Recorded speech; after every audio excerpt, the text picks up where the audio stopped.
एक दामाद से शुरू करके एक दीर्घकालिक परिवार का निर्माण। अध्याय 51। लू परिवार का चौथा बुजुर्ग। युन एर, अब से तुम्हें चांगशेंग के साथ अच्छा जीवन जीना होगा और अपने पति की बातें सुननी होंगी, समझी? चांगशेंग, युन एर मेरी पोती है। मैं उसे अब तुम्हारे हवाले कर रहा हूं, मुझे निराश मत करना। चौथे एल्डर ने बोलते समय अर्जुन केलोरर और लू मियाओयुन की ओर देखा। यद्यपि यह चौथी बुजुर्ग महिला 70 या 80 वर्ष की थी और उसे दादी होना चाहिए था, लेकिन वह बिल्कुल भी बूढ़ी नहीं दिखती थी। उसने गहरे हरे रंग की एक सुंदर पोशाक पहनी हुई थी, उसके बाल हरे रंग के ज़ेड हेयरपिन से सावधानीपूर्वक पिन किए हुए थे, और उसका चेहरा भरा हुआ और चिकना था, जो 30 या 40 वर्ष की एक कुलीन महिला जैसा लग रहा था। गौर से देखने पर उसकी कनपटियों पर कुछ सफेद बाल और बादाम के आकार की आंखों के कोनों पर कुछ महीन रेखाएं थीं।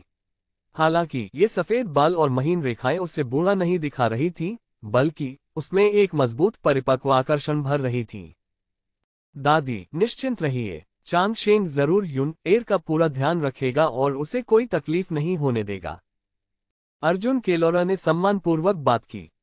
यद्यपि यह सुविधानुसार विवाह था, अब जबकि वे विवाहित थे और उनका मिलन पूर्ण हो चुका था, तो स्वाभाविक रूप से वह इसे गंभीरता से लेंगे और अपनी जिम्मेदारियां पूरी करेंगे।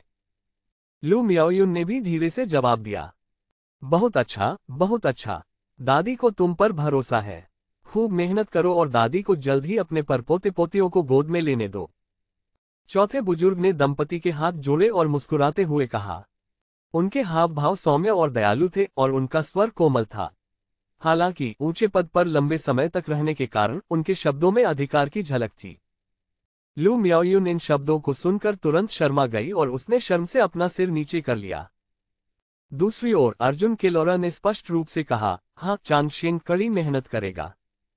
उन्होंने ये भी आशा व्यक्त की कि लू मियाओयुन जल्द ही गर्भवती हो जाएगी। चांगशेंग, मैंने मियाओगे से सुना है कि तुम्हें ताबीज बनाने का कोई औपचारिक प्रशिक्षण नहीं मिला है, और तुमने इसे सीखने के लिए खुद पर ही भरोसा किया है। हर महीने के आखिरी दिन मैं ताबीज बनाने की क्लास लगाती हूँ। आपको जरूर आना चाहिए। यदि आपके पास कोई प्रश्न है या आपकी साधना के संबंध में कोई समस्या है, तो आप सीधे मुझसे मिलने आ सकते हैं। चौथे एल्डर ने एक प्रेमपूर्ण और स्नेही एल्डर की तरह दयालु स्वर में बोलना जारी रखा। लू परिवार के ताबीजों की प्रभारी के रूप में वह न केवल स्वयं ताबीज बनाती है, बल्कि लू परिवार की युवा पीढ़ी को भी ताबीज बनाना सिखाती है तथा नए ताबीज बनाने वालों को तैयार करने का प्रयास करती है। आखिरकार कोई भी परिवार अधिक प्रतिभावान लोगों को रखने से इनकार नहीं करेगा, जैसे कि संरचना विशेषज्ञ, कीमियागर, हथियार बनाने वाले या ताबीज बनाने वाले। जितने अधिक होंगे उतना ही बेहतर होगा।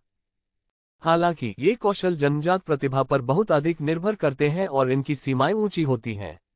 पूरे लू परिवार में उसने केवल लू मियाओगे को ही सफलतापूर्वक सिखाया था।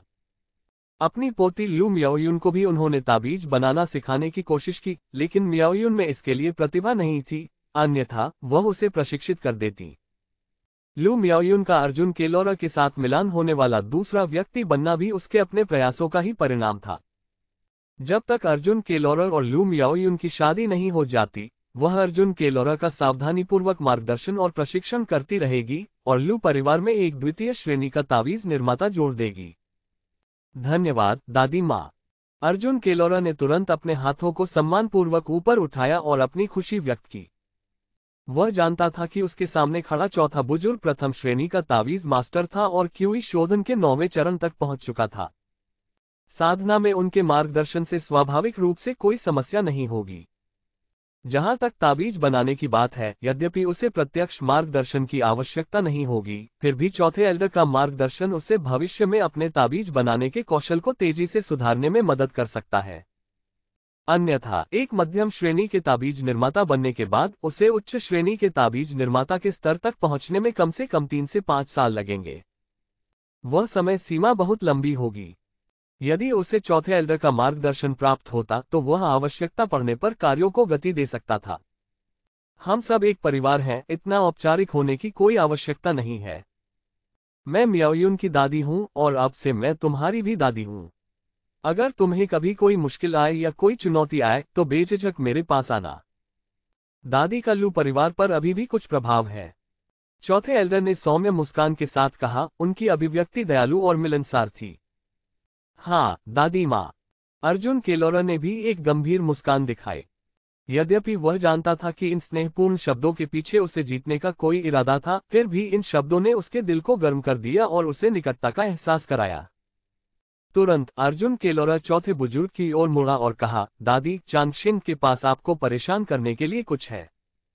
यह क्या है? चौथे बुजुर्ग की अभिव्यक्ति सौम्य बनी रही। चांगशेन का एक अच्छा दोस्त है जिसका नाम ली फेयू है, जो शुरू में मेरे साथ लू परिवार में दामाद बनने आया था। मेरा दोस्त मुझसे अलग है। उसका पूरा ध्यान खेती पर है, लेकिन अब उस पर 50 बच्चे पैदा करने का बोझ है। इसलिए दादी माँ, मैं आपसे पूछना चाहता हूँ कि क्या आप उसे 50 बच्चे पैदा करने से छूट दे सकती हैं, या कम से कम उनकी संख्या कम कर सकती हैं? अर्जुन केलोरा ने अपना अनुरोध किया। वह अपने अच्छे दोस्त ली फेयू की स्थिति को भूला नहीं था। शुरू में वह कुलपति लू युवानरिंग से इस बारे में बात करना चाहता था, लेकिन लू मियाओहुआन की स्थिति के कारण उसे लू युवानरिंग से बात करने में झिझक महसूस हुई।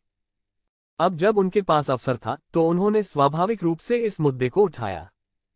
ऐसे मामलों में दखल देना मेरे लिए मुश्किल है, चौथे बुजुर्ग ने सोचते हुए कहा। लेकिन चूंकि आपने पूछा है तो मैं देखूंगा कि मैं क्या मदद कर सकता हूं। लू परिवार की चौथी बड़ी के लिए इस तरह की बात कोई बड़ी बात नहीं थी। अगर वह तैयार होती तो बस कुछ शब्द कहने की बात होती। इसके अलावा चूंकि अर्जुन केलोरा अनुरोध कर रहा था, इसलिए इसे पूरा करना और भी आसान था। अर्जुन केलोरा अब लू परिवार के उच्च पदस्थ सदस्यों की नजरों में कुछ महत्व रखता था। यह मानते हुए कि यह एक मामूली मामला था, वह अर्जुन केलोरा को यह एहसान देने को तैयार थी, जिससे वह लू परिवार के प्रति अधिक आभारी महसूस कर सके। आखिरकार अर्जुन केलोरा का अनुरोध अनुचित नहीं था। इस अनुरोध ने चौथे एल्डर की अर्जुन केलोरा के प्रति धारणा और मूल्यांकन को और भी ऊंचा कर दिया। उन्हें एक मजबूत बंधन और वफादारी वाले व्यक्ति के रूप में देखा गया। साधना की दुनिया में निष्ठा और भावनात्मक लगाव की भावना को शायद एक मजबूत पहलू न माना जाए। हालांकि लू परिवार के दृष्टिकोण से चौथे बुजुर्ग स्वाभाविक रूप से चाहेंगे कि अर्जुन केलोरा एक ऐसा व्यक्ति हो जिसके मजबूत बंधन और निष्ठा हो। चांगशेन, तुम्हारी वजह से मैं तुम्हारे दोस्त ली फेयू को मूल अनुबंध से मुक्त कर दूंगा और बच्चों से जुड़ी सभी जरूरतें माफ कर दूंगा, चौथे बुजुर्ग ने कहा। लेकिन नियम तो नियम होते हैं और हमारा लू परिवार आलसियों का साथ नहीं देता। बच्चे पैदा करने की अनिवार्यता से छूट मिलने के बाद ली फेयू को लू परिवार से कोई लाभ या भत्ता नहीं मिलेगा। वह लू परिवार में रहना जारी रख सकता है, लेकिन उसे किसी न किसी तरह से योगदान देना होगा। अगर वह इन शर्तों को स्वीकार नहीं कर सकता तो उसे लू परिवार छोड़ देना चाहिए। चौथे एल्डर ने सौम्य दयालुता और थोड़े से अधिकारपूर्ण प्रभाव के साथ बात की। धन्यवाद दादी माँ, अर्जुन केलोरा ने खड़े होकर सम्मानपूर्वक झुकते हुए कहा। मैं इस बारे में उनसे बाद में बात करूंगा और आपको जवाब दूंगा। अर्जुन केलोरा को यह व्यवस्था उचित लगी और उन्होंने महसूस किया कि यह पर्याप्त है। कुछ समय तक लू परिवार के साथ रहने के कारण वह परिवार की स्थिति को कुछ हद तक समझ गया। हालांकि उनके पास अपनी स्वयं की आत्माशिरा से आशीर्वादित भूमि और व्यवसाय थे, फिर भी वे बहुत अधिक धनी नहीं थे। उदाहरण के लिए किंगजू पर्वत पर लू परिवार के कई संपार्श्विक सदस्यों को आत्मा पत्थर अर्जित करने के लिए सामग्री को परिष्कृत करने, बांस के बागों की देखभाल करने या हरे आत्मा बांस की कटाई करने का काम करना पड़ता था।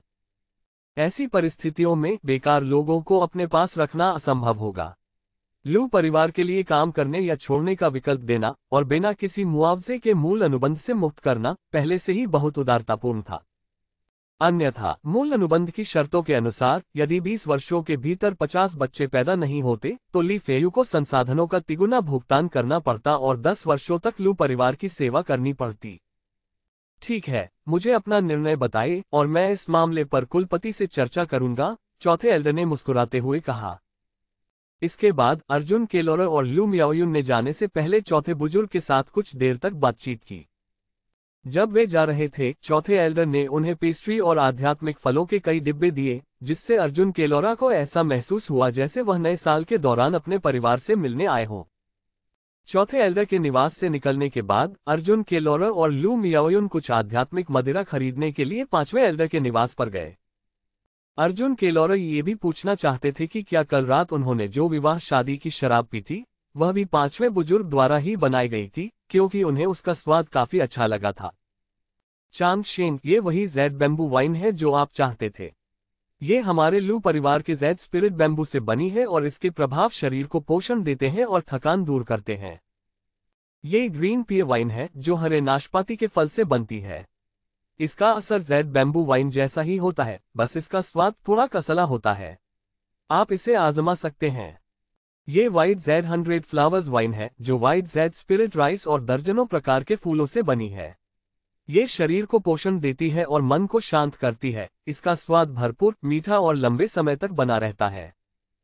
ये प्राचीन बाजरा शराब है जो प्राचीन बाजरा स्पिरिट चावल से बनाई गई है। जब पांचवें एल्डर ने अर्जुन केलोरर और लू मियाओयुन को आध्यात्मिक शराब खरीदने के लिए आते देखा तो वे बहुत उत्साहित हुए और अर्जुन केलोरर के लिए विभिन्न प्रकार की आध्यात्मिक मदिराएं ले आए। ये सभी आध्यात्मिक मदिराएं प्रथम श्रेणी की आध्यात्मिक मदिराएं थीं, जिन्हें सामग्री की गुणवत्ता और किण्वन समय के आधार पर निम्न, मध्यम या उच्च श्रेणी में वर्गीकृत किया गया था। शराब बनाना रसायन विद्या से भिन्न है। कच्चे माल के अतिरिक्त इसमें लगने वाला समय भी सबसे बड़ी लागत है।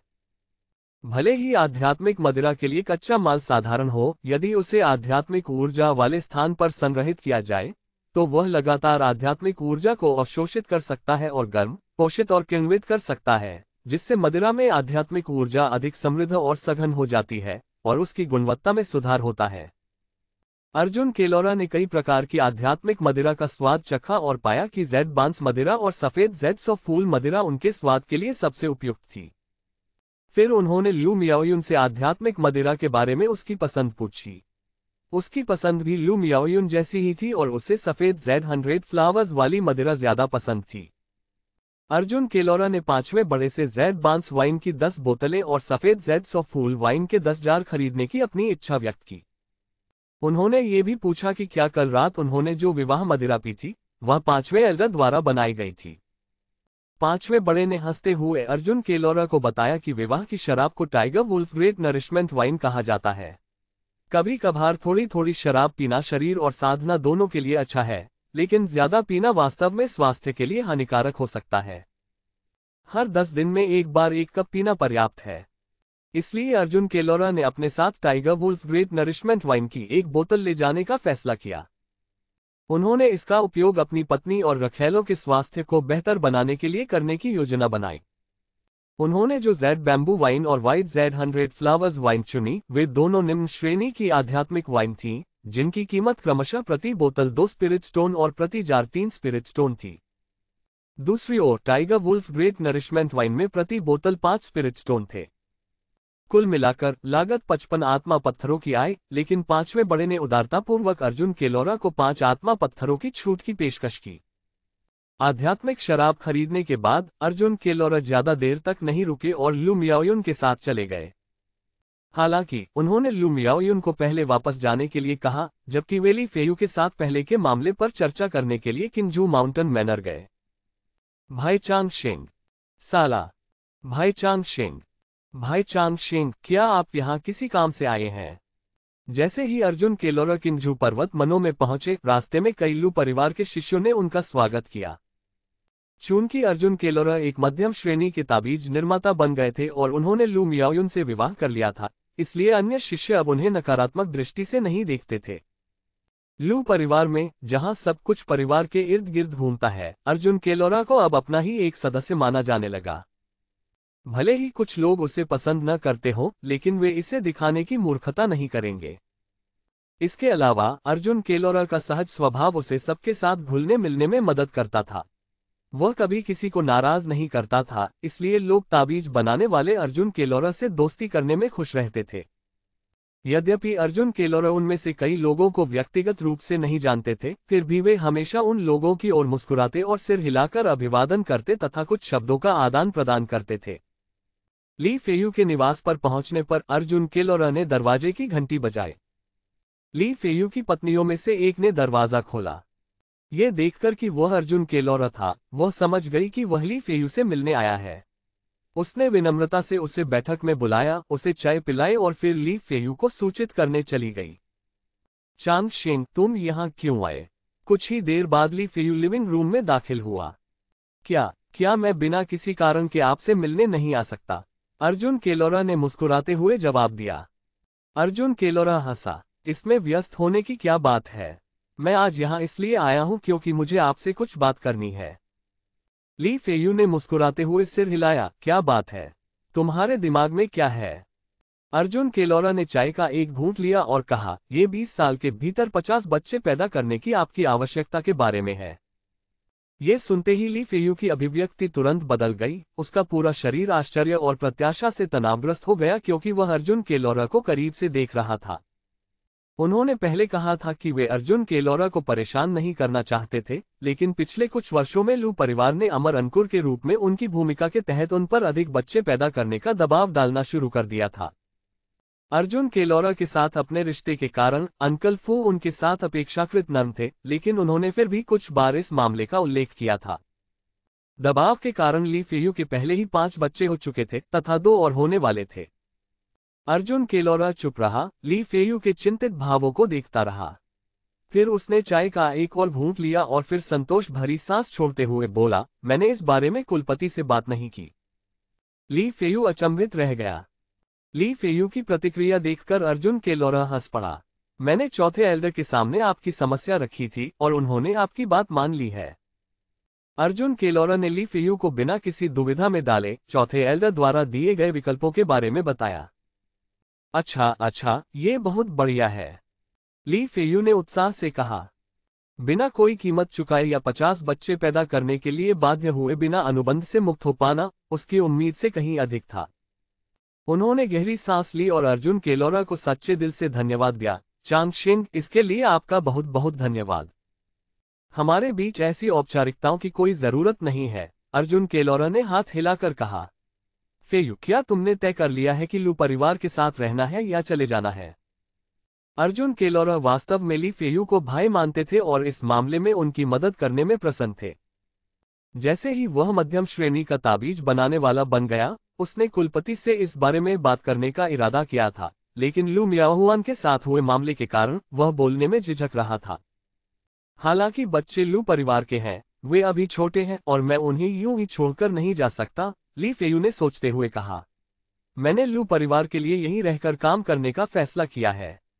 शायद बाद में जब बच्चे बड़े हो जाएं और मैं क्यूई रिफाइनिंग के मध्य चरण में पहुंच जाऊं, तो मैं अपने विकल्पों पर पुनर्विचार कर सकूं। अर्जुन केलोरा ने ली फेयू के फैसले से सहमति जताते हुए सिर हिलाया। ली फेयू के वर्तमान तृतीय क्यूई शोधन चरण में एक दुष्ट साधक के रूप में आगे बढ़ना चुनौतीपूर्ण होगा। फिलहाल लू परिवार के साथ रहना ही बेहतर विकल्प लग रहा था। अगर हो सके तो अर्जुन केलोरा भी ली फेयू की सहायता करने में प्रसन्न होंगे। अर्जुन केलोरा ने मजाक में कहा, 7 बच्चे तो पहले से ही हैं, तो हो सकता है आपको कुछ ऐसे भी मिल जाए जिनमें आत्मा की जड़ें हों। हो सकता है कि वे अपनी प्रतिभा से आपको चौंका दें और एक पिता के तौर पर आपका मार्गदर्शन करें। ली फेयू हंसा और सिर हिलाया। मुझे इसकी उम्मीद नहीं है। लोग कहते हैं कि साधना अद्भुत है, लेकिन जब आप किसी अमर के मार्ग पर चलते हैं तो आपको पता चलता है कि यह उतना सुंदर नहीं है जितना लगता है। उन्होंने कहा, यदि संभव हो तो मैं चाहूंगा कि उनमें से किसी के पास भी आध्यात्मिक जड़ें न हो और वे सांसारिक दुनिया में शांतिपूर्ण, चिंतामुक्त जीवन जी सकें। ली फेयू की बातें सुनकर अर्जुन केलोरा ने आश्चर्य से भौहें चढ़ाईं। मैं तुमसे ऐसी बात की उम्मीद नहीं करता था। क्या तुम्हें साधना के मार्ग पर चलने का पछतावा होने लगा है? ये वह ली फेयू नहीं था जिसे अर्जुन केलोरा ने याद किया था। उन्होंने उस समय को याद किया जब ली फेयू ने अमरता की इच्छा से प्रेरित होकर क्रिम्सन वेल गिरोह के युवा नेता के रूप में अपना पद त्याग कर लू परिवार में दामाद बनने का साहसिक निर्णय लिया था। ली फेयू ने कहा था, जीवन बस एक क्षणभंगुर स्वप्न है जो 100 साल से भी कम समय तक चलता है। अगर मुझे अमरता का अवसर दिखाई दे तो मैं उसे नहीं छोड़ सकता। अब अपने मित्र को ये कहते हुए सुनकर कि उनके बच्चे एक साधारण जीवन जीना चाहते हैं, अर्जुन केलोरा अपने व्यवहार में आए परिवर्तन से आश्चर्यचकित हुए बिना नहीं रह सके। मुझे इसका बिल्कुल भी अफसोस नहीं है, लेकिन कभी कभी मुझे आश्चर्य होता है कि क्या यह इसके लायक है। ली फेयू ने अपना सिर थोड़ा हिलाया और कुछ भावुक होकर कहा, लोग हमेशा आगे बढ़ते हैं। लू परिवार के साथ 4 साल से ज्यादा समय बिताने के बाद उसकी सारी कमजोरियां दूर हो गई थी और अब वह पहले जैसा जोश से भरा नहीं रह गया था। ये शब्द सुनकर अर्जुन केलोरा एक पल के लिए चुप हो गया। उसे अपना अतीत याद आ गया। जब उन्होंने स्नातक की उपाधि प्राप्त की तो वे पूरे जोश और उत्साह से भरे हुए थे, लेकिन कुछ वर्षों बाद उन्होंने धीरे धीरे हार माननी शुरू कर दी। ली फेयू की स्थिति और भी गंभीर थी। नश्वर संसार में वह क्रिम्सन वेल गिरोह का युवा सरदार और 18 साल की उम्र में एक शीर्ष विशेषज्ञ था। ये कहना अतिशयोक्ति नहीं होगी कि वह एक विलक्षण प्रतिभा था। लेकिन साधना जगत में प्रवेश करने और लू परिवार का दामाद बनने पर, यद्यपि उन्होंने साधना के मार्ग पर कदम रखा, उनका जीवन बच्चों के इर्द गिर्द घूमता रहा और उन्होंने अपनी साधना यात्रा में लगभग कोई आशा नहीं देखी। ऐसा जीवन अपना प्रारंभिक जोश और तीक्ष्णता कैसे बनाए रख सकता है? अर्जुन केलोरा खड़े हुए और ली फेयू के कंधे पर थपथपाते हुए कहा, फेयू, मुझे हमेशा आपके द्वारा शुरू में कहे गए शब्द याद रहते हैं। जब आपने लू परिवार में शामिल होने का फैसला किया तो आपने कहा था, जीवन एक सपना है जो केवल एक सदी तक चलता है। अमर प्राणियों के साथ भाग्य का सामना करते हुए इसे नहीं छोड़ना चाहिए। आप और मैं बहुत भाग्यशाली हैं कि हमें आत्मा मूल प्राप्त है। हम अमरता के मार्ग पर चल सकते हैं और ऐसे दृश्य देख सकते हैं जो आम लोग नहीं देख सकते। हम दुनिया के 99% लोगों से पहले से ही ज्यादा भाग्यशाली हैं। हमें साहपूर्वक आगे बढ़ना चाहिए और स्वर्ग द्वारा दिए गए महान उपहारों के अनुरूप जीने के लिए निडरता से आगे बढ़ने का प्रयास करना चाहिए। अमरता की खोज का मार्ग कठिन और खतरनाक हो सकता है, लेकिन ये जीवन की यात्रा का एक परिदृश्य मात्र है। अपने मूल इरादों पर अडिग रहो, आगे बढ़ते रहो और निरंतरता बनाए रखो। अगर तुम असफल भी हो गए तो तुम्हें पछतावा नहीं होगा। या फिर अमर और आत्मा मूल के साथ भाग्य को प्राप्त करना, फिर भी खुद को छोड़ देना और आधे रास्ते में छोड़ देना, अंततः एक औसत दर्जे का जीवन जीना, क्या आप इससे संतुष्ट होंगे? अर्जुन केलोरा ने ली फेयू की ओर देखा और बोला। वह नहीं चाहता था कि अमरता की खोज में लगा उसका कभी का जोशीला और एकनिष्ठ मित्र इस तरह के जीवन में अपनी तीक्ष्णता खो दे, अपनी प्रारंभिक उत्साह को खो दे और अंततः एक साधारण जीवन जिए। इसके अलावा ये शब्द सिर्फ ली फेयू के लिए ही नहीं बल्कि उसके लिए भी थे। बाहरी तौर पर तो वह हमेशा से ही महत्वाकांक्षाओं से रहित एक स्थिर जीवन से ज्यादा कुछ न चाहने वाला प्रतीत होता था। वास्तव में जिस क्षण से उसे अपने पिछले जीवन की स्मृतियां जागृत हुई और इस दुनिया में अमर प्राणियों के अस्तित्व के बारे में पता चला, उसके मन में अमरता प्राप्त करने की अंतहीन लालसा उत्पन्न हुई। इसकी कोई खास वजह नहीं है। अमर तो जैसे हैं वैसे ही हैं और अगर अमर हैं तो उन्हें ढूंढना ही होगा। इसके लिए किसी वजह की जरूरत नहीं है, इसकी कोई जरूरत भी नहीं है। हालांकि उसके पास एक प्रणाली है जो उसे आशा देखने और अपने भविष्य के लिए आशावाद से भरने की अनुमति देती है। अर्जुन केलोरा की बातें सुनकर ली फेयू हैरान रह गए। उन्होंने कभी यह उम्मीद नहीं की थी कि उनका मित्र, जिसने हमेशा कोई बड़ी महत्वाकांक्षा नहीं दिखाई थी और केवल अनेक पत्नियां, बच्चे और पोते पोतियां चाहता था, इतनी गहरी और प्रभावशाली बात कहेगा। फिर भी वह जानता था कि अर्जुन केलोरा उसे सांत्वना और प्रोत्साहन दे रहा था। लेकिन अगले ही पल उसे अचानक याद आया कि 3 साल पहले एक सभा के दौरान हान लिन ने उल्लेख किया था कि अर्जुन केलोरा ने एक बार ब्लू क्लाउड सेट के चौथे मूल्यांकन हॉट क्वेश्चनिंग प्लेटफॉर्म में पहला स्थान प्राप्त किया था। हृदय प्रश्न मंच ने एक व्यक्ति के दांव हृदय, मन की स्थिति और अमरता की खोज में दृढ़ संकल्प का परीक्षण किया। अर्जुन केलोरा द्वारा प्रथम स्थान प्राप्त करने से उसके लिए महत्वाकांक्षा की कमी और अमरता की चाहत को छोड़ना असंभव हो गया। बेशक चांगशेन जानता है कि उसके पास 9वीं श्रेणी की आत्मा जड़ है और इस जीवन में अमर पथ पर उसका कोई रास्ता नहीं है, इसलिए वह एक अलग तरीके से अमरता की तलाश कर रहा है। शादी करके और बच्चे पैदा करके वह अपने वंशजों के माध्यम से अमरता की अपनी खोज को आगे बढ़ाता है। ली फेयू ने मन ही मन सोचा। उस क्षण उसे ऐसा लगा जैसे उसका मन खुल गया हो। यदि किसी व्यक्ति में वास्तव में महत्वाकांक्षा की कमी है और वह केवल महिलाओं और संतानोत्पत्ति के प्रति आसक्त है, तो वह लू परिवार में शामिल होने के तुरंत बाद प्राप्त की गई उड़ती तलवार को कैसे बेच सकता है तथा अपने सभी आत्मिक पत्थरों को ताबीज बनाने की कला सीखने में कैसे खर्च कर सकता है। और मात्र 4.5 वर्षों के भीतर ही वह दामाद से मध्यम श्रेणी के ताबीज बनाने वाले व्यक्ति बन गए और लू परिवार के एक बुजुर्ग की पोती से विवाह कर लिया। ये स्पष्ट रूप से ऐसी चीज नहीं है जिसे कोई महत्वाकांक्षी व्यक्ति जो महिलाओं के प्रति चिंतित हो हासिल कर सके। यदि उसका अच्छा मित्र इतना अच्छा कर सकता है तो वह स्वयं को कैसे पीछे रहने दे सकता है? अर्जुन केलोरा की ओर देखते हुए उसकी निगाहें धीरे धीरे दृढ़ होती गईं और वह बोला, संतुष्ट?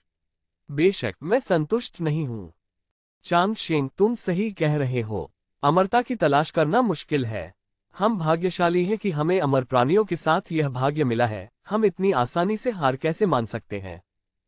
आम लोग शोहरत, दौलत, ताकत और खूबसूरत साथी की तलाश में रहते हैं, लेकिन हम अमर होने और हमेशा जीने की चाहत रखते हैं। ये कैसे आसान या सरल हो सकता है? इसी कारण से हमें और भी अधिक प्रयास करना चाहिए और ऐसा हृदय रखना चाहिए जो परिणाम अनिश्चित होने पर भी प्रयास करने का साहस रखे। जिंदगी तो बस एक सपना है जो सिर्फ एक सदी तक चलता है। चूंकि हम अमर लोगों के साथ भाग्य का सामना कर चुके हैं, तो हम अपना जीवन साधारणता में कैसे जी सकते हैं? धन्यवाद चांगशेन। ली फेयू ने अपनी आंखों में एक नई ऊर्जा भरकर कहा और उसके भीतर एक तीव्र ज्वाला जल उठी। मेरा शुक्रिया क्यों? अर्जुन केलोरा ने कहा, मैं यह नहीं देखना चाहता कि साधना की दुनिया में कदम रखने से पहले ही तुम अपनी तीक्ष्णता खो दो और कुंद हो जाओ। इस दुनिया में उसके ज्यादा दोस्त नहीं थे, और अगर वह उन्हें गिनता तो उसके सामने वाला व्यक्ति ली फेयू ही एकमात्र था। उन्होंने आशा व्यक्त की कि ली फेयू भविष्य में साधना के मार्ग पर और आगे बढ़ सकेंगे। मैं, ली फेयू, इतनी आसानी से कैसे पराजित हो सकता हूं? अब जब मैं कागजी अनुबंध से बंधी नहीं हूं, जब मेरा बच्चा बड़ा हो जाएगा और मैं मध्य क्यूई शोधन चरण तक पहुंच जाऊंगी, तो मैं बाहर निकलूंगी और वास्तव में साधना की दुनिया का अनुभव करूंगी। अन्यथा अगर मैं इसी तरह जारी रहा तो मुझे डर है कि मैं सचमुच अपनी तीक्ष्ण धार खो दूंगा और कुंद हो जाऊंगा। अगर मैं एक दिन हड्डियों के ढेर में बदल जाऊं, तो मुझे अपनी पत्नियों और बच्चों की देखभाल के लिए आपकी मदद की जरूरत पड़ सकती है। ली फेयू ने बेफिक्री भरी मुस्कान के साथ कहा। वह जियांगू गिरोह में पैदा हुआ था और वह अपने जीवन और मृत्यु के बारे में बहुत खुले विचारों वाला था, लेकिन वह अपने आसपास के लोगों को नहीं छोड़ सकता था। झंडा बनाने में इतनी जल्दी मत करो। अर्जुन केलोरा ने अपने मुंह को हल्का सा हिलाते हुए कहा। झंडा बनाने से आपका क्या मतलब है? ली फेयू ने पूछा। ज्यादा कुछ नहीं। अगर कुछ हुआ तो मैं तुम्हारी बीवी बच्चों का ख्याल रखूंगा। अर्जुन केलोरा मुस्कुराया और सिर हिलाया। ली फेयू ने इन शब्दों पर ज्यादा ध्यान नहीं दिया और दोनों एक दूसरे से मिलते रहे। चूंकि अर्जुन केलोरा किंजू घाटी में चले गए थे, इसलिए उन दोनों को बातचीत करने के अधिक अवसर नहीं मिले थे। अर्जुन केलोरा ने ज़ैड बांस वाइन की एक बोतल निकाली जो उसने 5वें बुजुर्ग से खरीदी थी, और उसने और ली फेयू ने बोतल साझा की। एक ड्रिंक साझा करने के बाद अर्जुन केलोरा लंबे समय तक नहीं रुके और जल्द ही ली फेयू की स्थिति को बताने के लिए चौथे बुजुर्ग के निवास पर वापस चले गए। चौथे बुजुर्ग ने मामले को कुशलतापूर्वक संभाला और अगले दिन ली फेयू की स्थिति को सुलझा दिया तथा उसे लू परिवार के साथ किए गए अनुबंध से मुक्त कर दिया। अंकल फू की व्यवस्था के तहत ली फेयू ने एक आत्मा कसाई बनना चुना क्योंकि उसने मार्शल आर्ट और तलवारबाजी में प्रशिक्षण लिया था। स्पिरिट कसाई धर्मनिरपेक्ष कसाई के समान ही होता है, लेकिन इसमें राक्षसी जानवरों के शवों की खाल उतारना, हड्डियां निकालना, मज्जा निकालना और कोर निकालना शामिल होता है। कई राक्षसी जानवरों को शिकार के बाद जटिल प्रसंस्करण की आवश्यकता होती है, अन्यथा सामग्री बर्बाद या क्षतिग्रस्त हो सकती है। ऐसे मामलों में सामग्री के विच्छेदन और संग्रह के लिए कुशल आत्मा कसाईयों को बुलाया जाता है। चूंकि ली फेयू ने एक आत्मा कसाई बनने का फैसला किया था, इसलिए लू परिवार ने स्वाभाविक रूप से उसका मार्गदर्शन करने के लिए एक अनुभवी संरक्षक को नियुक्त किया। यदि ली फेयू थोड़ा अधिक कुशल होता, तो वह राक्षसी जानवरों का शिकार करने के लिए लू परिवार की गश्ती और शिकार टीमों में शामिल होना पसंद करता। ली फेयू को और अधिक बच्चे पैदा करने से मुक्त होते और कोई व्यवसाय सीखते देख अर्जुन केलोरा को राहत महसूस हुई। वह उसकी मदद के लिए अधिक से अधिक यही कर सकता था।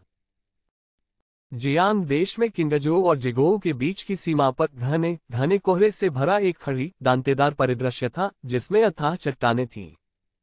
घाटी में भयानक हवाएं चल रही थीं और क्षेत्र में धूसर धुंध छाई हुई थी, जिससे माहौल अशांत हो गया था।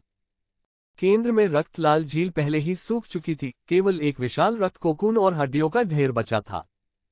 रक्त का कोकून एक हल्की चमक के साथ धड़क रहा था, जो एक शांत धड़कते हुए हृदय जैसा था, जो एक भयानक तरीके से लयबद्ध रूप से सांस ले रहा था। इस समय रक्त कोकून से एक विशाल ड्रम की धड़कन जैसी धीमी दिल की धड़कन की ध्वनि निकली, जिससे पूरी घाटी कांप उठी। कुछ ही क्षण बाद एक बूढ़े और एक युवक की आकृति हवा में दिखाई दी। युवक ने एक ढीला ढाला काला लबादा पहना हुआ था, उसके गहरे काले बाल लकड़ी के हेयरपिन से बंधे हुए थे। वह असाधारण रूप से सुंदर था, मनमोहक रूप रंग वाला, एक चिरप्राचीन अलौकिक उपस्थिति का आभास देता हुआ, जो उसकी उम्र से बिल्कुल मेल नहीं खाता था।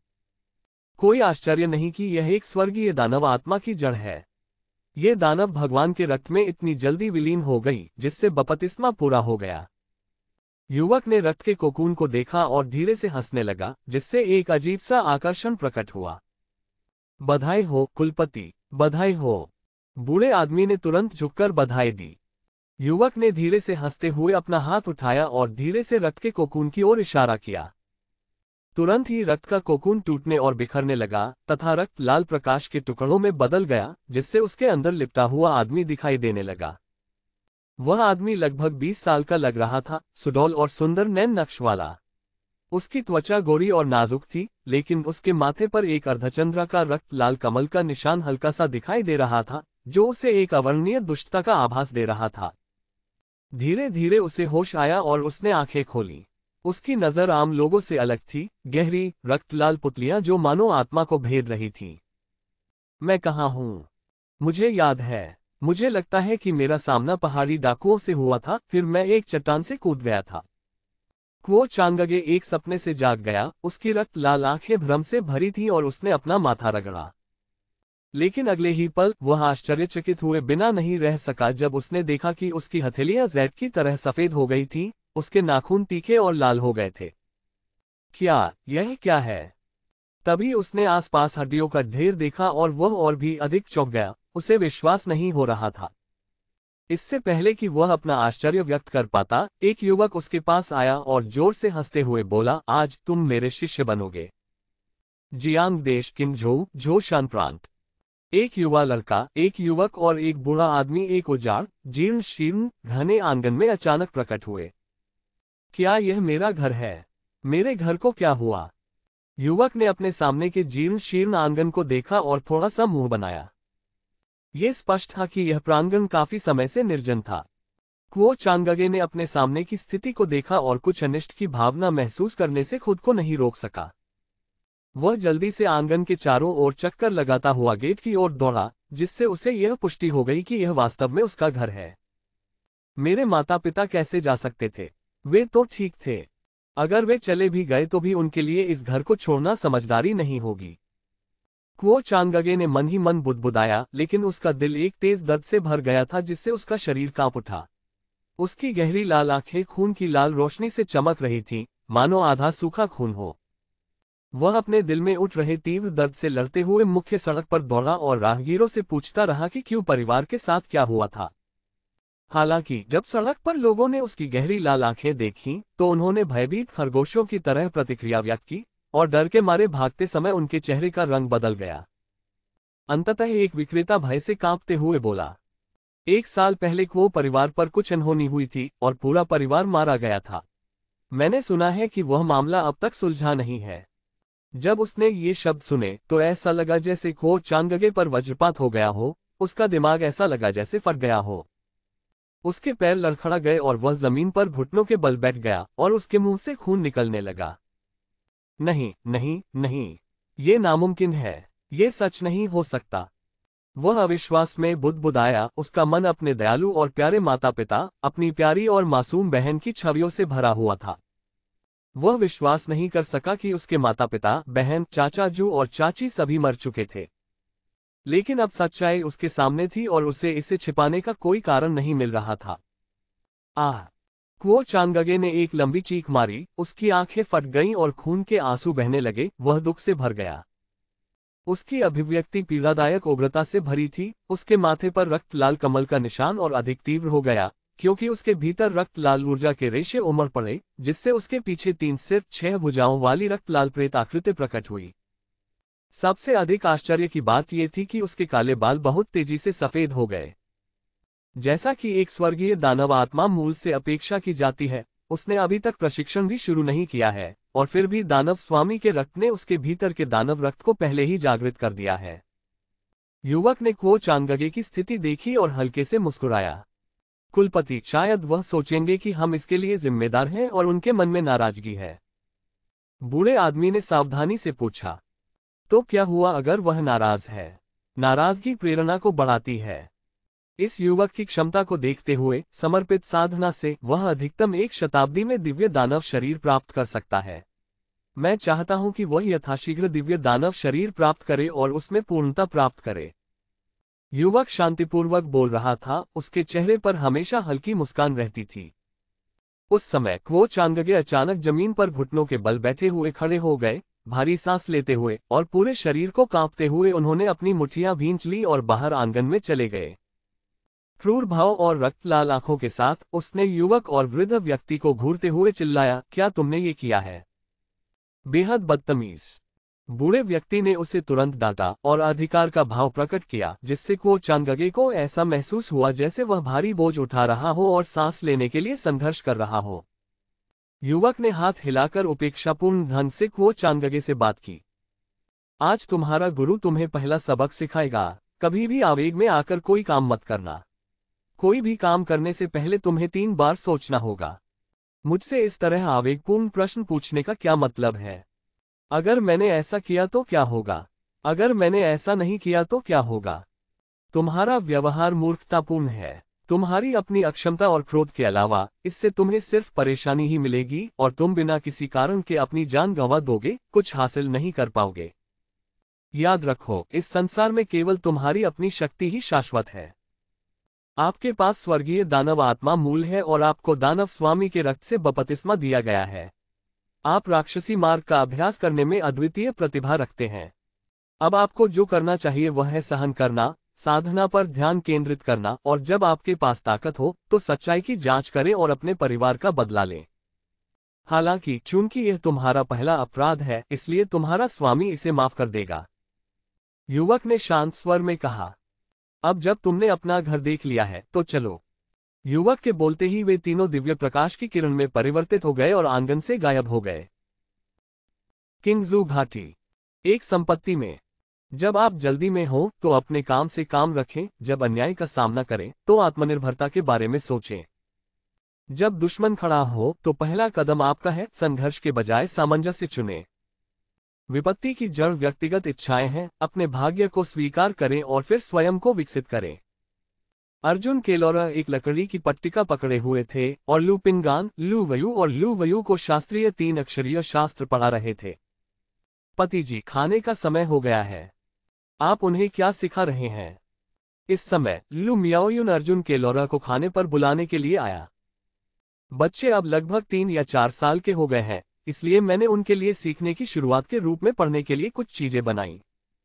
अर्जुन केलोरा मुस्कुराते हुए उठे और छोटे बच्चों के एक समूह को खाने के लिए अंदर बुलाया।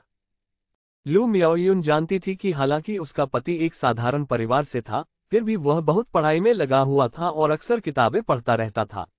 इसलिए बच्चों को पढ़ने के लिए कुछ परिचयात्मक वाक्यांश बनाना उसके लिए सामान्य बात थी। हालांकि उसके द्वारा बनाए गए वाक्य उसे थोड़े अजीब लगे। उसने इस पर ज्यादा ध्यान नहीं दिया, उसके चेहरे पर एक मीठी मुस्कान थी। उसने कहा, विद्या के परिचय के लिए किंगजू पर्वत पर एक बायलू पर्वत विला है, जहां धर्मनिरपेक्ष दुनिया के विद्वानों को आमंत्रित किया गया है। पतिदेव, आप पिंगान और बाकी लोगों को वहां शिक्षा के लिए भेज सकते हैं। मेरे पति अक्सर दूसरे कामों में व्यस्त रहते हैं, इसलिए आप ये काम मुझ पर छोड़ सकते हैं। लू मियाओयुन ने बात की। शायद जब वे थोड़े बड़े हो जाएंगे तो मैं उन्हें अगले साल एक साथ भेज दूंगी। अर्जुन केलोरा ने सहमति में सिर हिलाया। बायलू माउंटेन विला किंगजू माउंटेन के अंदर है, इसलिए ये ज्यादा दूर नहीं है, इसलिए उसकी पत्नी और रखैले हर दिन बच्चों को ले जा सकती हैं और छोड़ सकती हैं।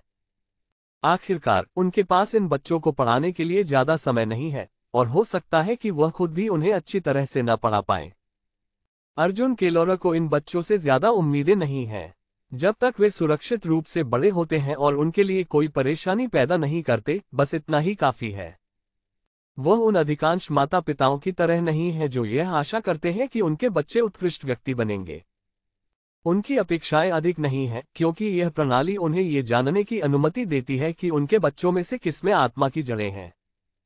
बच्चों के इस समूह में केवल 2 बच्चों के पास आध्यात्मिक जड़ें हैं। अन्य बच्चों के पास नहीं है, इसलिए वे सांसारिक दुनिया में चले जाएंगे।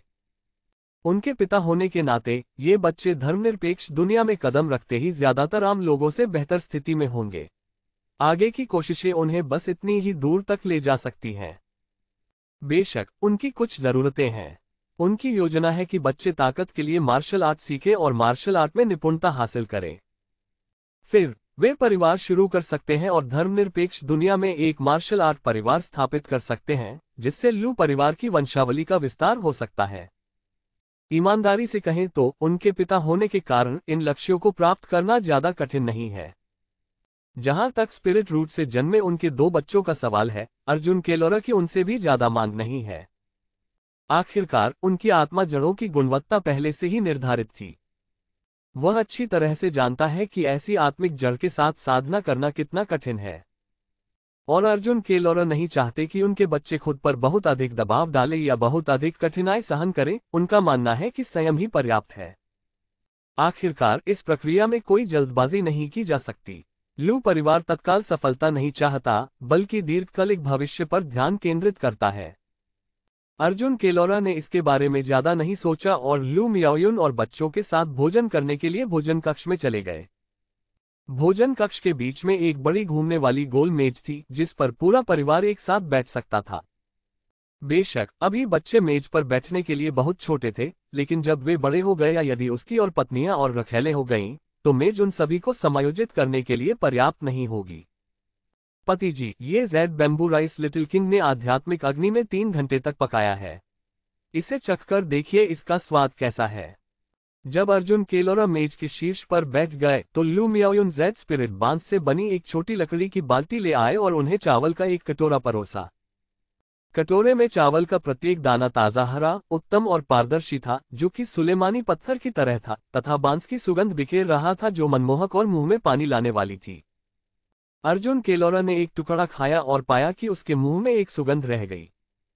कुछ और निवाले खाने के बाद उन्होंने टिप्पणी की, जैसा कि प्रथम श्रेणी के स्पिरिट चावल से अपेक्षा की जाती है, इसका स्वाद सचमुच असाधारण है। आप सभी को भी इसे आजमाना चाहिए, अर्जुन केलोरा ने अपनी पत्नियों और रखैलों से कहा। यह जेड बांस चावल लू परिवार द्वारा एक दिन पहले ही पहुंचाया गया था। ये लू परिवार द्वारा उसे मध्यम श्रेणी के तावीज मास्टर बनने के लिए दिए गए लाभों का एक हिस्सा था। पदोन्नति के बाद भी उनके मूल लाभों में कोई खास बदलाव नहीं आया।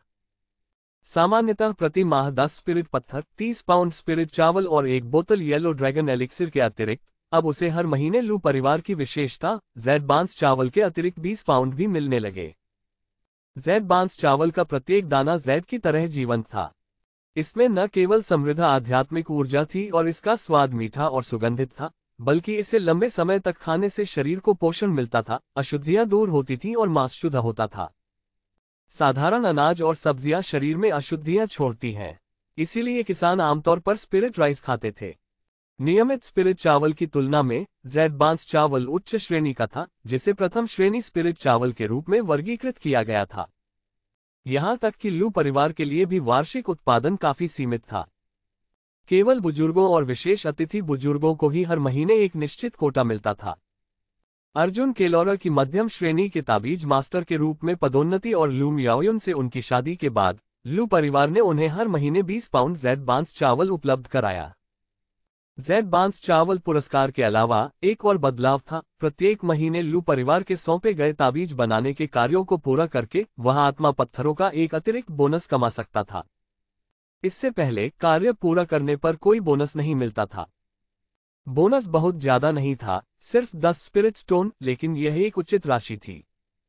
यदि वह आवश्यक कार्यों से अधिक कार्य कर पाता और अतिरिक्त ताबीज बना पाता तो लू परिवार उन्हें बाजार मूल्य पर खरीद लेता, जो उसके उपचार में एक अप्रत्यक्ष सुधार और एक प्रेरक कारक था।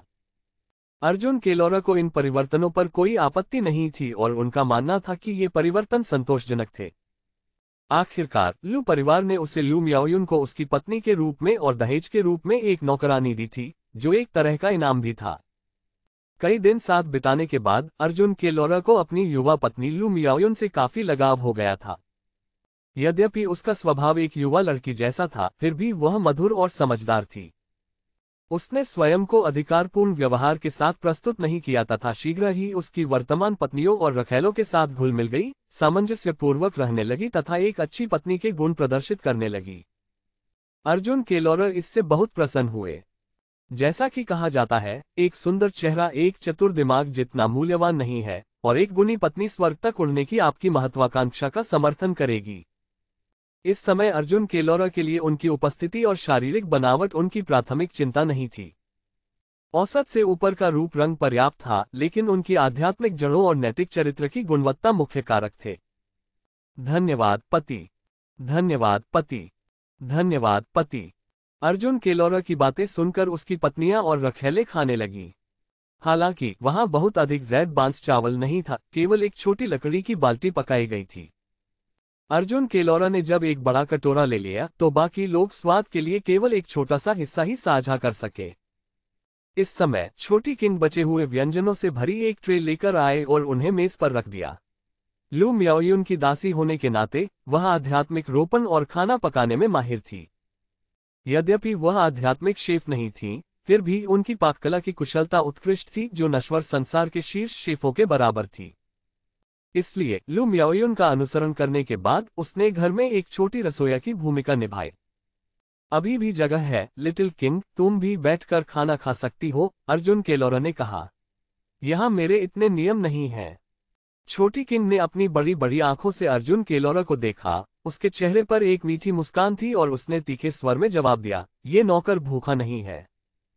छोटी किंग, जब पति तुम्हें बैठने के लिए कहे तो तुम्हें बैठ जाना चाहिए, लू मियाओयुन ने कहा। लू मियाओयुन, जो उसके बगल में थी, जानती थी कि उसके पति को औपचारिकता या ज्यादा रस्मों में कोई खास फर्क नहीं पड़ता। वह उठी और लिटिल किंग का हाथ पकड़कर उसे अपने पास बिठा लिया। धन्यवाद युवा मास्टर, लिटिल किंग ने तीखे स्वर में उत्तर दिया और फिर अपने लिए चावल का एक कटोरा परोसा और उसे छोटे छोटे टुकड़ों में खाया। समय उड़ता गया और 1 महीने से भी अधिक समय बीत गया। जैद बांस चावल और आध्यात्मिक मदिरा के दैनिक पोषण से अर्जुन केलोरा स्पष्ट रूप से महसूस कर सकता था कि उसकी शारीरिक स्थिति में काफी सुधार हो रहा है। हालांकि खजाना शोधन शरीर तड़का तकनीक में अभी भी कोई प्रगति नहीं हुई थी। दुर्भाग्य से वास्तविक स्तर की शरीर तड़का तकनीक का यही स्वभाव था। हालांकि यह शक्तिशाली है, लेकिन प्रशिक्षण की सीमा बहुत ऊंची है। इसे शुरू करना बहुत मुश्किल है और इसके लिए बहुत ज्यादा शारीरिक जरूरतें हैं। अर्जुन केलोरा का शरीर भोग विलास से कमजोर नहीं हुआ था, जो पहले से ही एक उपलब्धि थी। इसलिए उसे अपनी शारीरिक नींव सुधारने के लिए अभी लंबा सफर तय करना था। खजाना शोधन शरीर तड़का तकनीक की साधना के लिए उन्हें समय के साथ धीरे धीरे अपने शरीर का पोषण करना पड़ा।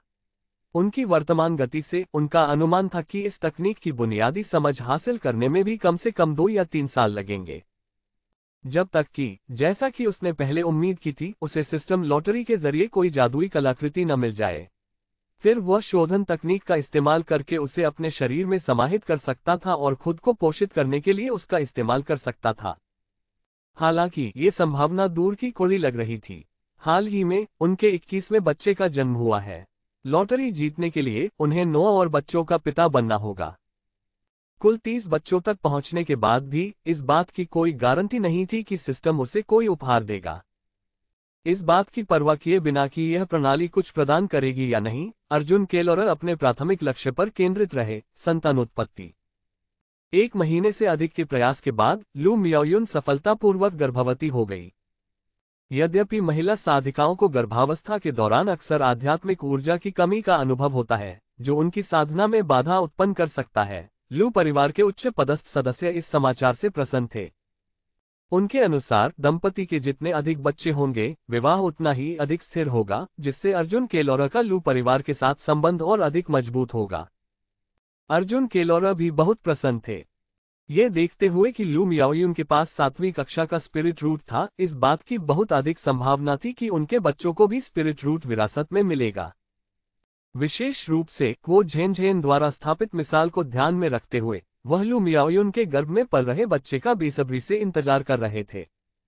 लू मियाओयुन के गर्भवती होने के बाद कुलपति लू युवानदिंग और 4 बुजुर्गों ने उसे पौष्टिक पूरक आहार प्रदान किया। साधना की दुनिया में एक रहस्यमय विश्वास है कि यदि मां को स्वस्थ वातावरण मिलता है और गर्भावस्था के दौरान उसे पर्याप्त पोषण और आध्यात्मिक ऊर्जा मिलती है, तो बच्चे के पास उच्च गुणवत्ता वाली आत्मा जड़ होने की अधिक संभावना होती है। यद्यपि इस विश्वास की सत्यता की पुष्टि करना कठिन था, लेकिन साधन संपन्न अर्जुन केलोरा इस रहस्यमय अवधारणा को स्वीकार करने और इसका लाभ उठाने के लिए तैयार थे। उन्होंने अपने कुछ आत्मिक पत्थरों का उपयोग ये सुनिश्चित करने के लिए किया कि उनकी पत्नियों और बच्चों को प्रतिदिन आत्मिक चावल और आध्यात्मिक सब्जियां उपलब्ध हों। इससे पहले लू परिवार से उसे हर महीने मिलने वाला 30 पाउंड स्पिरिट चावल पूरे परिवार के लिए पर्याप्त नहीं था। यह मुख्य रूप से उन्हीं के लिए आवंटित था तथा उनकी पत्नियां और बच्चे कभी कभार ही आध्यात्मिक चावल और आध्यात्मिक सब्जियों का आनंद ले पाते थे। हालांकि लू परिवार के लाभ में हाल ही में हुई वृद्धि, होंग यी के माध्यम से ताबीज बेचने से होने वाली स्थिर आय तथा न्योतो पर्वत से प्राप्त लाभ के कारण अर्जुन केलोरर अब अपने संसाधनों का उपयोग अपनी पत्नियों और बच्चों के आहार में सुधार के लिए कर सकते थे। इस दिन अर्जुन केलोरर को एक पत्र मिला। ये होंग यी की ओर से था, जिसमें बताया गया था कि उसके भेजे गए एजेंटों को जोशान प्रांत में कुछ समाचार मिला है। क्वो परिवार की संपत्ति पर एक अजीब आदमी आया था। जांच पड़ताल के आधार पर इस बात की प्रबल संभावना थी कि वह आदमी क्वो चांगगे ही था। उस समय किसी ने क्वो चांगगे को उसके हुलिये से पहचान लिया था और जब वह व्यक्ति क्वो परिवार की संपत्ति के अंदर आया और उसने क्वो परिवार के साथ जो कुछ हुआ था उसके बारे में पूछा तो ये लगभग निश्चित हो गया कि यह व्यक्ति वास्तव में क्वो चांगगे ही था। हालांकि कुछ तो गड़बड़ थी, क्योंकि क्वो चांगगे कभी अपने सुसंस्कृत विद्वान रूप के लिए जाने जाते थे, लेकिन अब वे भयावह और राक्षसी हो गए थे। उनकी आंखें गहरी लाल थीं, किसी राक्षस जैसी। होंग यी ने पत्र में लिखा कि क्वो चांगगे अपनी उपस्थिति के बाद गायब हो गए और कोई और जानकारी नहीं छोड़ी। होंग यी को संदेह था कि क्वो चांगगे ने भी साधना शुरू कर दी होगी, लेकिन उसका मार्ग राक्षसी था, इसलिए उसने अर्जुन केलोरर को सतर्क रहने का आग्रह किया। राक्षसी मार्ग। पत्र पढ़ने के बाद अर्जुन केलोरर ने अपनी आंखें थोड़ी सिकोड़ लीं। जहां तक वह जानता था, जियांग देश की साधना दुनिया पर स्वर्गीय तलवार संप्रदाय का प्रभुत्व था, जिसमें कई अमर संप्रदाय, साधना परिवार और अमर शहर सभी धार्मिक मार्ग से जुड़े हुए थे। जियांग देश में कोई ज्ञात राक्षसी शक्तियां नहीं थीं। कभी कभी कुछ दुष्ट साधक होते थे जिन्हें राक्षसी विरासतें प्राप्त होती थीं। अर्जुन केलोरर को यह उम्मीद नहीं थी कि उसका साला राक्षसी रास्ते पर चला गया होगा। मुझे आश्चर्य है कि क्या मेरे बहनोई किंजू पर्वत की तलाश में आएंगे। अर्जुन केलोरर ने इस पर विचार किया। वह अपने बहनोई के किंजू पर्वत तक पहुंचने के बारे में विशेष रूप से चिंतित नहीं था। आखिरकार उसका विवेक साफ था, इसलिए उसे डरने की कोई बात नहीं थी। उन्होंने न केवल क्वो झेनझेन को बचाया था, बल्कि उनके बीच आपसी स्नेह भी था। उसका साला उसे कैसे परेशान कर सकता है? भले ही क्वो चांगगे को पूरी सच्चाई पता ना हो और वह उससे भिड़ने आए, तो भी उसे पहले उसे ढूंढने की क्षमता की आवश्यकता होगी। अर्जुन केलोरर के अनुसार क्वो झेनझेन के पास 8वीं कक्षा का आध्यात्मिक मूल था। अगर उसके भाई के पास भी आध्यात्मिक मूल होता तो भी यह कोई विशेष असाधारण बात नहीं होती। इसके अलावा जियांग देश में राक्षस साधकों को बहिष्कृत माना जाता था और कोई भी खुले तौर पर अर्जुन केलोरर का पीछा करने का जोखिम नहीं उठाता था। लगता है मेरा साला भी एक दुखद व्यक्ति है, उसने सोचा। उसने साधना का मार्ग अपनाया, लेकिन राक्षसी मार्ग पर चल पड़ा। घर लौटा तो पाया कि उसका परिवार नष्ट हो गया है। अर्जुन केलोरर ने आह भरी और अपना सिर हिलाया। अपने बहनोई के बारे में उनकी कुछ अनुकूल धारणा थी, यद्यपि वे कभी मिले नहीं थे। क्वो झेनझेन ने उसे अपने बचपन की कई कहानियां सुनाई थी और वह अक्सर अपने भाई का जिक्र करती थी। क्वो झेनझेन के अनुसार उसका भाई हमेशा पढ़ाई करता रहता था और उसका स्वभाव गंभीर था। उन्हें उसे व्याख्यान देना और जटिल सिद्धांतों पर चर्चा करना पसंद था, लेकिन वह पूरी तरह से कठोर नहीं थे। वह अपनी बहन की बहुत परवाह करता था। अक्सर जब वह गलती करती तो उसकी मदद करता था और माता पिता के सामने उसका बचाव करता था।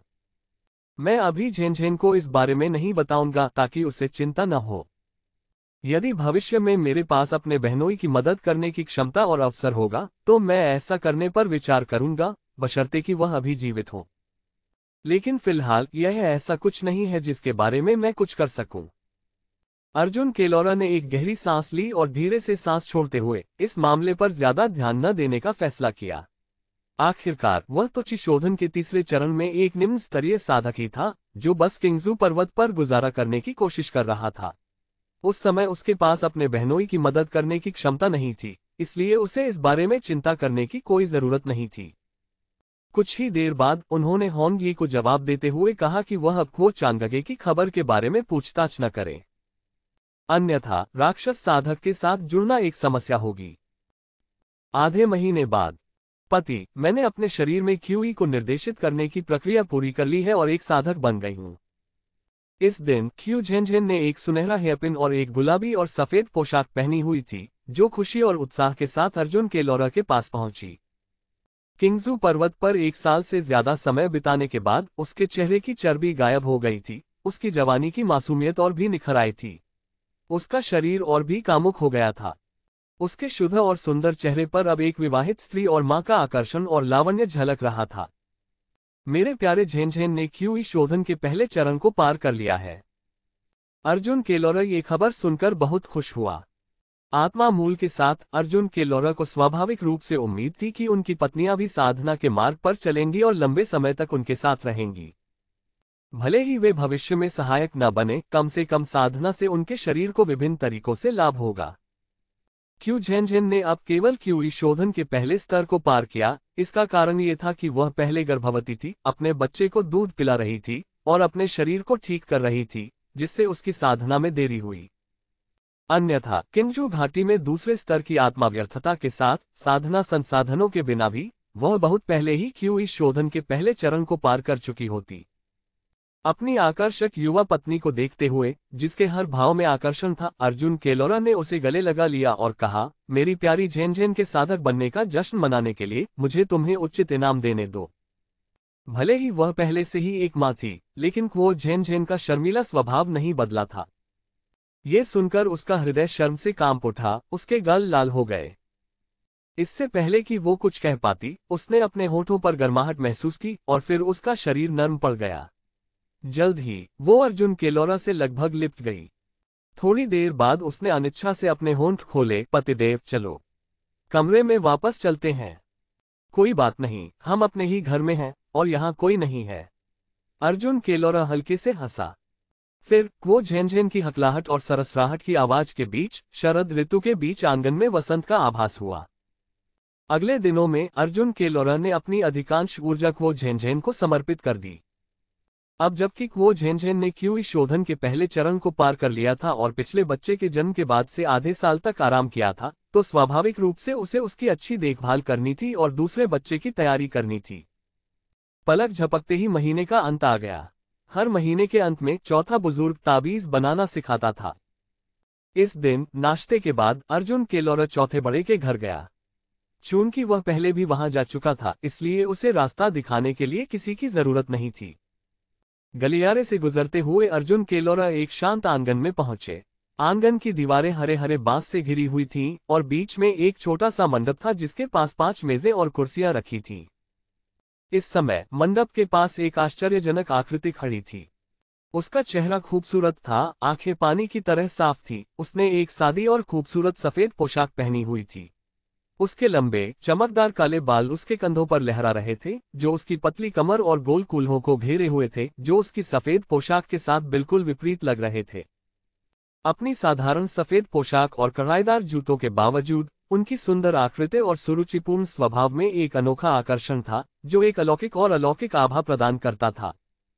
हल्की हवा बह रही थी और अपने साथ सूर्य की रोशनी ले जा रही थी, जो महिला के सफेद वस्त्र पर पड़ रही थी, जिससे उसमें पवित्रता की आभा फैल रही थी, मानो वह पवित्र स्वर्णिम आभा की परत से सजी हो, जिससे वह अधिक पवित्र और महान दिखाई दे रही थी। उसे वहां इतनी शालीनता से खड़ा देखकर, जैसे कोई पात्र किसी पेंटिंग से बाहर निकल आया हो, अर्जुन केलोरा अपनी आंखों में आश्चर्य व्यक्त करने से खुद को नहीं रोक सका। वह ये सोचने से खुद को नहीं रोक सका कि क्या ऐसा इसलिए था क्योंकि उसने यादें जागृत कर ली थीं, और साधना की दुनिया में उसने जो पहली अमर देखी वह लू मियाओगे थी, जिसके कारण उसके प्रति उसके मन में विशेष भावना उत्पन्न हुई। इससे पहले जब उसने लू मियाओगे को देखा था, तो उनकी स्थिति और पहचान में अंतर के कारण अर्जुन केलोरा के मन में उसके बारे में विचार आए थे, लेकिन उसने ज्यादा महसूस नहीं किया था। अब सिस्टम द्वारा दिए गए आत्मविश्वास और लू परिवार की स्थिति के उत्थान के साथ उसके सामने लू मियाओगे अब इतना अप्राप्य नहीं था।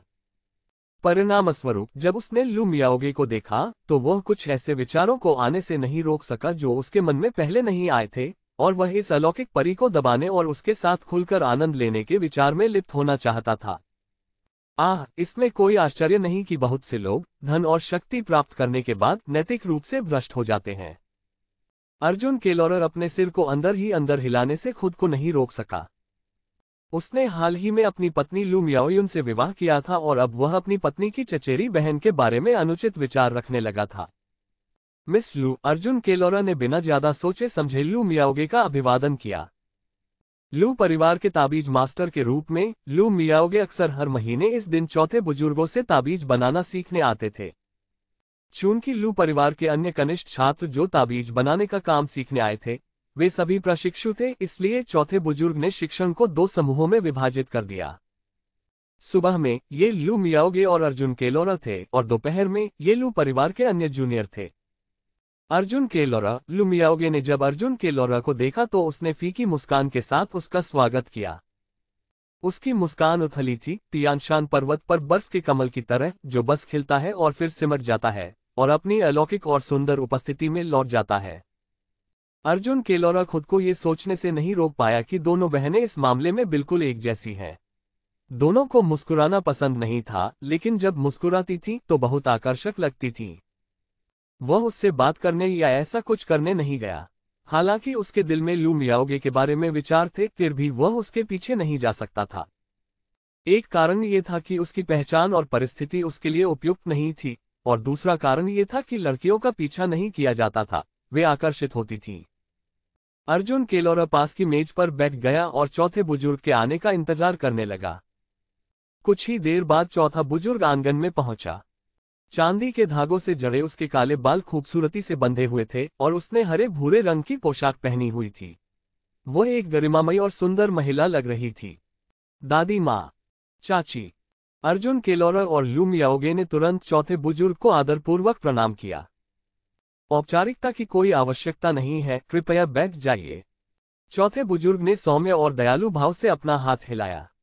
फिर उसने उनमें से 2 की ओर देखा और कहा, चांगशेन मियाओगे, मुझे वे तावीज दिखाओ जिनका तुम हाल ही में अभ्यास कर रहे हो।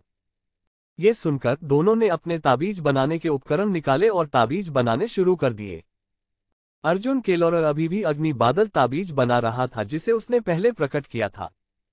आखिरकार जब उन्होंने पहली बार खुद को प्रथम श्रेणी के मध्यम श्रेणी के तावीज मास्टर के रूप में प्रकट किया तो उनकी सफलता दर 10 में से केवल 1 या 2 थी, इसलिए स्वाभाविक रूप से उन्हें अधिक अभ्यास की आवश्यकता थी। चौथी बुजुर्ग महिला ने ताबीज बना रहे 2 लोगों पर नजर डाली और जब उसने अर्जुन केलोरा को स्थिर कलाई से एक-एक करके अग्नि मेघ ताबीज बनाते देखा तो वह थोड़ी हैरान हुई। फिर चौथे बड़े की निगाह में अर्जुन केलोरा ने अग्नि बादल ताबीज को सफलतापूर्वक पूरा किया। चांगशेन, अब अग्नि बादल ताबीज बनाते समय आपकी सफलता दर लगभग 60 से 70% होनी चाहिए, है ना? अर्जुन केलोरा को अग्नि मेघ ताबीज बनाते देखने के बाद चौथी बुजुर्ग महिला के चेहरे पर आश्चर्य का भाव देखा और उसने उसकी प्रशंसा की। लू मियाओगे, जो उनके बगल में ताबीज बना रही थी, ने ये सुना और खुद को कांपने से नहीं रोक पाई, जिससे उसका बनाया हुआ ताबीज गिर गया। फिर उसने आश्चर्य से अर्जुन केलोरा की ओर देखा। उसका चेहरा बर्फ की तरह गोरा था और उस पर आश्चर्य का भाव था। वह जानती थी कि अर्जुन केलोरा 2 महीने पहले ही प्रथम श्रेणी के मध्यम श्रेणी के तावीज मास्टर बन गए थे। केवल 2 महीनों में उन्होंने प्रथम श्रेणी के मध्यम श्रेणी के फायर क्लाउड टेलिस्मैन की सफलता दर को 60 से 70% तक बढ़ा दिया था। तावीज बनाने में उनकी प्रतिभा अद्भुत थी। वह 3 साल पहले की बात सोचे बिना नहीं रह सकी जब अर्जुन केलोरा एक तावीज शिल्प प्रशिक्षु बन गया था और वह अर्जुन केलोरा का आकलन करने के लिए अंकल फू के साथ गई थी। उस समय वह पहले से ही बता सकती थी कि अर्जुन केलोरा की तावीज बनाने की प्रतिभा उससे कहीं अधिक थी, लेकिन उसने कभी नहीं सोचा था कि अर्जुन केलोरा की तावीज बनाने की प्रतिभा उसकी कल्पना से भी अधिक होगी, और वह भी इतने बड़े अंतर से। बिना किसी के मार्गदर्शन के केवल 3 वर्षों में वह एक मध्यम श्रेणी के तावीज मास्टर बन गए। अब चौथे बुजुर्ग के मार्गदर्शन में अग्नि मेघ तावीज, जिसकी मूल रूप से सफलता दर केवल 20% थी, केवल 1 महीने में 60 से 70% तक बढ़ गई थी। ये प्रगति सचमुच भयावह थी। भले ही वह हमेशा शांत रही थी और पहले से ही खुद को एक उच्च स्तरीय ताबीज मास्टर बनने की चुनौती देने के लिए उच्च स्तरीय ताबीज बनाने की कोशिश कर रही थी, इस समय अर्जुन केलोरा के सामने वह मदद नहीं कर सकी और नुकसान और हताशा की भावना महसूस कर रही थी। उसने अपने होठों को भींच लिया, अपने दिल में खोई हुई निराशा और हताशा की भावना को दबा लिया और ताबीज बनाने के लिए ताबीज कागज का एक और टुकड़ा निकाल लिया। पिछली बार दादी के मार्गदर्शन के कारण मैं इस अवधि के दौरान घर पर कड़ी मेहनत कर रहा हूँ, यही कारण है कि अब मेरी सफलता दर इतनी है। अर्जुन केलोरा ने सिर हिलाया। वह इस बात से अनजान था कि उसके कार्यों से लू मियाओगे निराश हो गया था। इस बार अग्नि मेघ तावीज के साथ अपनी प्रतिभा का प्रदर्शन उसने पहले से ही सोच रखा था। यह उसकी रणनीति का हिस्सा था। चौथे ज्येष्ठ के मार्गदर्शन और निर्देश की आड़ में उन्होंने ताबीज बनाने में अपनी प्रतिभा के प्रकटीकरण को गति दी। बहुत अच्छा, बहुत अच्छा। दादी माँ देख सकती हैं कि आपके अग्नि मेघ तावीज में कोई खास समस्या नहीं है। बात बस इतनी है कि संक्रमण के दौरान तावीज रेखाओं का चित्रण अभी भी पर्याप्त रूप से सुचारू नहीं है। लेकिन इस संबंध में जब तक आप अपने खाली समय में अधिक अभ्यास करेंगे, आप अधिक कुशल बनेंगे। चौथे बुजुर्ग ने अर्जुन केलोरा की बातें सुनकर बार बार उसकी प्रशंसा की। वह अर्जुन केलोरा की ओर बढ़ती रही, तो आज मैं तुम्हें विंडवॉक तावीज बनाना सिखाऊंगी। विंडवॉक तावीज फायर क्लाउड तावीज की तरह प्रथम श्रेणी का मध्यम श्रेणी का तावीज है। कठिनाई के संदर्भ में यह फायर क्लाउड टेलिस्मैन से थोड़ा अधिक हो सकता है। धन्यवाद दादी, अर्जुन केलोरा ने सम्मानपूर्वक कहा। उन्होंने इस बात की परवाह नहीं की कि उन्होंने कौन से तावीज सीखे या उनका अभ्यास किया। उन्होंने चौथे बुजुर्ग की व्यवस्था का पूरी तरह से पालन किया। एक ओर ऐसा इसलिए था क्योंकि उसे कोई आपत्ति नहीं थी, और दूसरी ओर ये लू परिवार के अनुबंध की शर्तों में से एक भी था। उन्हें संबंधित तावीजों को सीखने और उनका अभ्यास करने के लिए लू परिवार की व्यवस्था का पालन करना पड़ा। विंडवॉक तावीज अग्नि मेघ तावीज से अलग है। ये कोमलता की अवधारणा पर जोर देता है, न केवल स्ट्रोक में बल्कि आध्यात्मिक शक्ति के उत्पादन में भी, जो गोलाई का एहसास कराता है। और विंडवॉक टेलिस्मैन का एक महत्वपूर्ण पहलू यह है कि प्रत्येक मोड़ के दौरान स्ट्रोक सुचारू होना चाहिए और आध्यात्मिक शक्ति का उत्पादन निरंतर होना चाहिए। चौथे बुजुर्ग ने अर्जुन केलोरा को विंडवॉक तावीज के मुख्य बिंदुओं के बारे में समझाया। फिर उसने उसी स्थान पर एक विंडवॉक ताबीज बनाया जिससे अर्जुन केलोरा को उस पर आध्यात्मिक शक्ति के उतार चढ़ाव को महसूस करने और उसके अनुसार ताबीज की रेखाएं खींचने का मौका मिला। हाँ दादी, अर्जुन केलोरा ने सिर हिलाया। मेज के किनारे से सफेद कागज का एक ढेर उठाया और उस पर ताबीज की रेखाएं बनाने की प्रक्रिया से परिचित हुआ। आमतौर पर नए तावीज बनाते समय तावीज कागज पर तावीज बनाने का प्रयास करने से पहले सफेद कागज पर तावीज की रेखाएं बनाने से परिचित होना प्रथागत है। यदि कोई व्यक्ति अभी से ही तालिस्मन पेपर के साथ अभ्यास करना शुरू कर दे तो यह वास्तव में व्यर्थ होगा, क्योंकि इस स्तर पर असफलता अवश्यंभावी होगी। बेशक अर्जुन केलोरा इस नियम का अपवाद था, लेकिन चौथे प्राचीन के सामने वह स्वाभाविक रूप से एक मेहनती शिक्षार्थी का रूप बनाए रखता था। बाद में चौथे बुजुर्ग ने लू मियाओगे को देखा, जो अभी भी ताबीज बना रही थी, और उसे फिर से असफल होते देखा। ये जानते हुए कि लू मियाओगे अभी भी उस ताबीज से अपरिचित है जिसे वह बनाने की कोशिश कर रही थी, उसने मुख्य बिंदुओं को समझाने के लिए बात की। मियाओगे स्वर्ण प्रकाश कवच ताबीज दृढ़ता को मुख्य पहलू और कोमलता को सहायक पहलू मानता है। प्रहार कोमल किंतु दृढ़ होने चाहिए और आध्यात्मिक शक्ति का प्रवाह प्रबल होना चाहिए। जब आप पहला वार करें तो वार और आध्यात्मिक शक्ति दोनों ही रुई में लिपटे लोहे की तरह मजबूत होने चाहिए। जब तावीज रेखा पहले मोड़ पर मुड़ती है तो आपको संयम पर ज्यादा ध्यान देना चाहिए, जबकि आध्यात्मिक शक्ति का मुक्ति का भाव होना चाहिए। 9वें मोड़ के बाद आध्यात्मिक शक्ति को लगातार मुक्त करने की जरूरत है। जैसे जैसे तावीज का ग्रेड बढ़ता है, तावीज बनाना और भी मुश्किल और जटिल होता जाता है। हर प्रहार और हर चाल के लिए सख्त नियम होते हैं। चित्रांकन की तकनीक में कई बारीकियां हैं, जैसे ताकत और जोर, दृढ़ता और कोमलता का परस्पर संबंध और उनके बीच संतुलन। ये बहुत जटिल है। गोल्डन लाइट शील्ड तावीज जिसे लू मियाओगे बनाने की कोशिश कर रहा था, वह प्रथम श्रेणी का उच्च श्रेणी का तावीज है, बहुत जटिल है, और यह मध्यम श्रेणी के तावीजों से एक महत्वपूर्ण कदम ऊपर है। हाँ चौथी चाची, लू मियाओगे ने जवाब में सिर हिलाया। उसके नाजुक चेहरे पर एकाग्र भाव दिखाई दे रहा था, जबकि वह झुककर ताबीज बनाना जारी रखे हुए थी। लेकिन चित्र बनाते समय बीच में ही तालिस्मन पेपर से पुनः धुआं निकलने लगा, जो एक और असफलता का संकेत था। मियाओगे, आपने ताबीज की रेखाओं को चित्रित करने में बहुत अधिक बल लगाया, जिससे आध्यात्मिक शक्ति के साथ टकराव हुआ, इसलिए विफलता हुई। यहाँ मेरी आध्यात्मिक शक्ति की ताकत को महसूस करो। चौथे बुजुर्ग ने गलती की ओर जोर से इशारा किया और फिर लू मियाओगे का हाथ पकड़कर धीरे धीरे गोल्डन लाइट शील्ड ताबीज निकाला। अर्जुन केलोरा ने भी उनकी ओर देखा। वह बता सकता था कि चौथा बुजुर्ग वास्तव में ताबीज बनाने में कुशल था। कम से कम वह गोल्डन लाइट शील्ड ताबीज से बहुत परिचित थी। अन्यथा वह किसी को इस तरीके से ताबीज बनाने में मार्गदर्शन नहीं दे पाती। मियाओगे, इस भावना के साथ फिर से प्रयास करो। चौथे बुजुर्ग ने लू मियाओगे को गोल्डन लाइट शील्ड ताबीज बनाने का मार्गदर्शन देने के बाद कहा। हाँ आंटी। लू मियाओगे ने धीरे से सिर हिलाया और फिर से ताबीज बनाने की कोशिश की। हालांकि वह बीच में ही फिर से असफल हो गई। ये दृश्य देखकर चौथी बुजुर्ग ज्यादा कुछ नहीं बोली। उन्होंने बस हौसला बढ़ाया, कोई बात नहीं, बस थोड़ा और अभ्यास करो और इससे परिचित हो जाओ। एक तावीज मास्टर के लिए ये बहुत सामान्य बात थी। अगर सफलता इतनी आसानी से मिल जाती तो तावीज मास्टर बनना इतना चुनौतीपूर्ण नहीं होता। थोड़ी देर बाद चौथी बुजुर्ग ने देखा कि अर्जुन केलोरर अब विंडवॉक तावीज बनाने में लगभग माहिर हो गया है। वह उसकी ओर मुड़ी और बोली, आओ चांगशेन, देखते हैं तुम विंडवॉक तावीज कैसे बनाते हो। हाँ दादी, अर्जुन केलोरर ने जवाब दिया और विंडवॉक तावीज बनाना शुरू कर दिया। हालांकि वह भी लगभग 5वें प्रयास में असफल हो गया। वह प्रतिभाशाली था, लेकिन इतना भी नहीं कि असामान्य हो। अगर वह 1-2 प्रयासों के बाद ही सफल हो जाता तो ये बहुत आश्चर्यजनक होता और समस्याएं पैदा कर सकता था।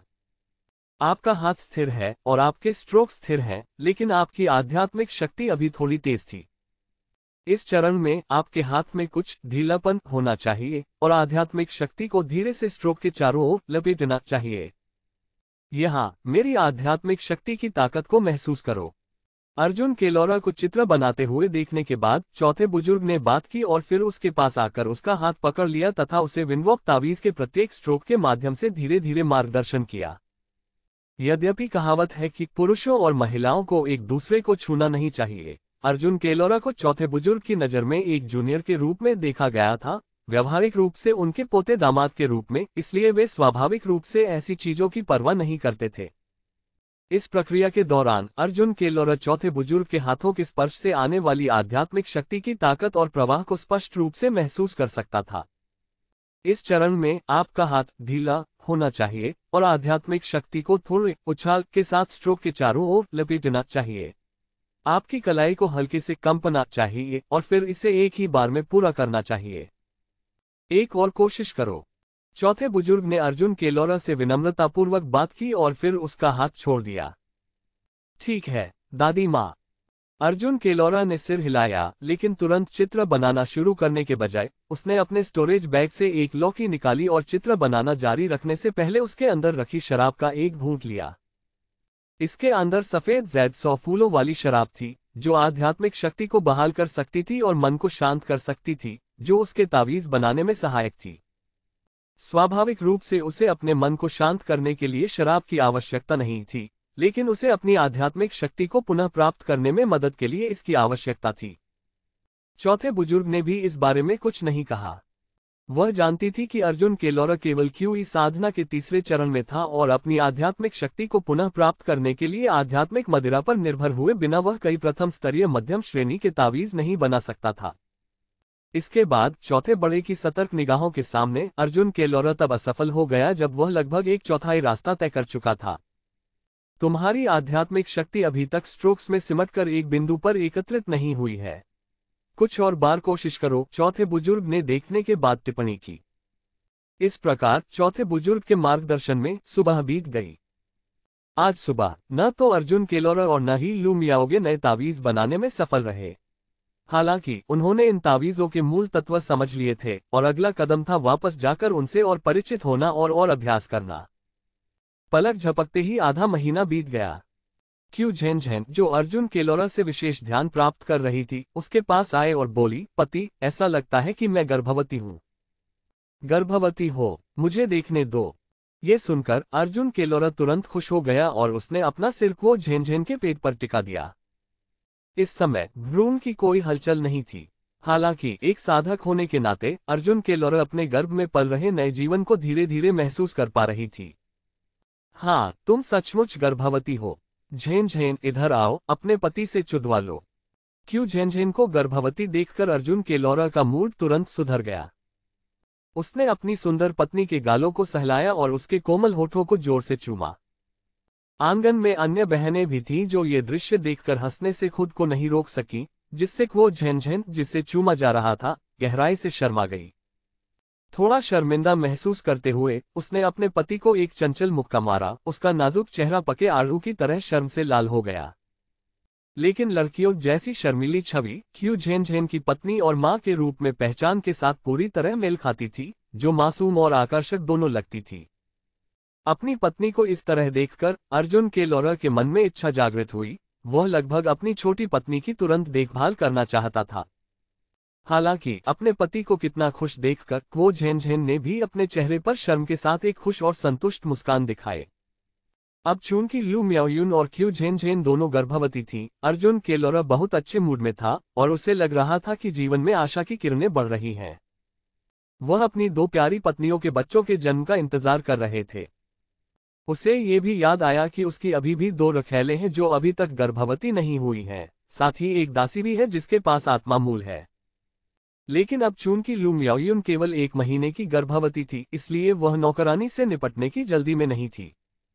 आखिर अगर नौकरानी और उसकी मालकिन लगभग एक ही समय पर गर्भवती हो जाएं, तो यह अच्छा नहीं होगा। पक्षपात के लिए प्रतिस्पर्धा तो होगी ही। हालांकि अर्जुन के लौरा को खुद इससे कोई आपत्ति नहीं थी, फिर भी उसे सावधान रहना पड़ा क्योंकि वह लू परिवार में था। इसलिए उसने अब अपनी दो रखैलों पर ध्यान केंद्रित करने की योजना बनाई। अर्जुन के लौरा भी इन दोनों रखैलों के बारे में जानने को उत्सुक था। अगर वे गर्भवती हो गईं, तो क्या बच्चों के बालों और आंखों का रंग उसके या उसकी दोनों पत्नियों के रंग जैसा होगा? पलक झपकते ही महीने का अंत आ गया। चौथे बुजुर्ग के लिए ताबीज बनाने में उनका मार्गदर्शन करने का समय आ गया। जब चौथे बुजुर्ग ने लू मियाओगे और अर्जुन के लौरा के ताबीजों की प्रगति की जांच की, तो अर्जुन के लौरा ने सीधे एक विंडवॉक ताबीज निकाला और चौथे बुजुर्ग से कहा, दादी, मैंने कल सफलतापूर्वक विंडवॉक ताबीज बनाया। क्या आपने विंडवॉक ताबीज बनाने में कामयाबी हासिल कर ली? ये सुनकर चौथी बुजुर्ग पहले तो दंग रह गई, फिर अर्जुन के लौरा के हाथ में विंडवॉक ताबीज देखकर उसका चेहरा खुशी से भर गया। उसने यह उम्मीद नहीं की थी कि अर्जुन के लौरा केवल 1 महीने में ही विंडवॉक ताबीज को सफलतापूर्वक बना लेगा। यह ध्यान देने योग्य है कि ताबीज बनाने का सबसे कठिन हिस्सा पहला चरण है, 0 से 1 तक जाना। एक बार जब आप पहले चरण में सफल हो जाते हैं, तो आगे के चरण अपेक्षाकृत आसान हो जाते हैं। उसके बगल में लू मियाओगे ने भी ये सुनकर अर्जुन के लौरा को अत्यंत विस्मय से देखा। पिछले 2 महीनों में वह जिस गोल्डन लाइट बैरियर तावीज का अभ्यास कर रही थी, उसमें उसने ज्यादा प्रगति नहीं की थी, जबकि वह एक उच्च श्रेणी का तावीज था।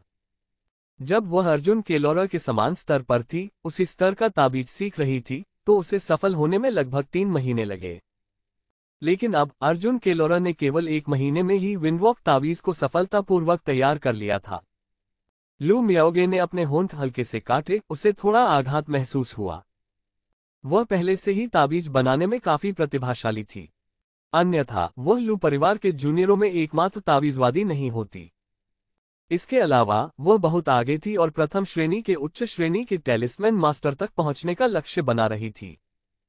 चौथे बुजुर्ग ने उसे ये भी बताया था कि उसके पास ताबीज बनाने की महान प्रतिभा है और भविष्य में वह द्वितीय श्रेणी की ताबीज मास्टर बनने की क्षमता रखती है। लेकिन इस समय उसकी गौरवशाली ताबीज शिल्प प्रतिभा अर्जुन के लौरा के सामने पूरी तरह से ढक गई थी। वह पहले से ही उस दिन को देख सकती थी जब अर्जुन के लौरा उसे पीछे छोड़ देगा। चौथे बुजुर्ग ने अर्जुन के लौरा के हाथ से विंडवॉक तावीज लिया और ध्यानपूर्वक उसकी जांच की, उस पर आघात और आध्यात्मिक शक्ति के प्रवाह को महसूस किया। आपको ताबीज की रेखाएं खींचने में कोई दिक्कत नहीं होती। कलम पकड़ने और ताबीज बनाने में आप बहुत स्थिर हैं और असाधारण प्रतिभा का परिचय देते हैं। हालांकि आध्यात्मिक शक्ति के संदर्भ में इस तावीज में अभी भी बहुत अधिक परिष्कार और स्थिरता का अभाव है। इस तावीज के आध्यात्मिक बिंदुओं में स्पष्ट समस्याएं हैं, जो सावधानी न बरतने पर आसानी से विफलता का कारण बन सकती हैं। और चौथे बुजुर्ग ने अर्जुन के लौरा के तावीज की विस्तार से आलोचना की तथा बताया कि समस्याएं कहाँ थीं। फिर उसने कहा, आओ चांगशेंग, मेरे लिए एक और विंडवॉक तावीज बनाओ। हाँ दादी। अर्जुन के लौरा ने यह सुना और ताबीज का एक और टुकड़ा निकाला और ताबीज फिर से बनाना शुरू किया। हालांकि इससे पहले कि वह आधा भी बना पाता, ताबीज से हरा धुआं निकला जो असफलता का संकेत था। इस बिंदु पर आपको आध्यात्मिक शक्ति को कलम के स्ट्रोक के चारों ओर कसकर लपेटना चाहिए। लेकिन मोड़ आने के बाद आपको इसे तुरंत उछाल के साथ छोड़ देना चाहिए। चौथे बुजुर्ग ने बात की और अर्जुन केलोरा को आगे बोलने का संकेत दिया। हालांकि अर्जुन केलोरा फिर से असफल रहा। उसने कल ही शुरुआत की थी, इसलिए तावीज बनाने में उसकी सफलता दर ज्यादा से ज्यादा 10% होनी चाहिए थी, इसलिए वह खुद से ज्यादा उम्मीद नहीं कर सकता था। चौथे बड़े के मार्गदर्शन में अर्जुन केलोरा 2 बार और असफल हुआ। ये देखकर चौथी बुजुर्ग ने कुछ नहीं कहा। उसने बस उसे दिलासा दिया, कोई बात नहीं, तुम थोड़े घबराए हुए हो और तुमने अभी अभी शुरुआत की है। तुम्हें बस इससे और परिचित होने की जरूरत है। आओ, दादी तुम्हें फिर से मार्गदर्शन देंगी। फिर उसने अर्जुन केलोरा का हाथ पकड़ा और उसे एक बार फिर विंडवॉक तावीज बनाने में मार्गदर्शन किया। धन्यवाद दादी माँ, चांगशेन कड़ी मेहनत करेगा और आपको निराश नहीं करेगा, अर्जुन केलोरा ने चौथे बुजुर्ग से कहा।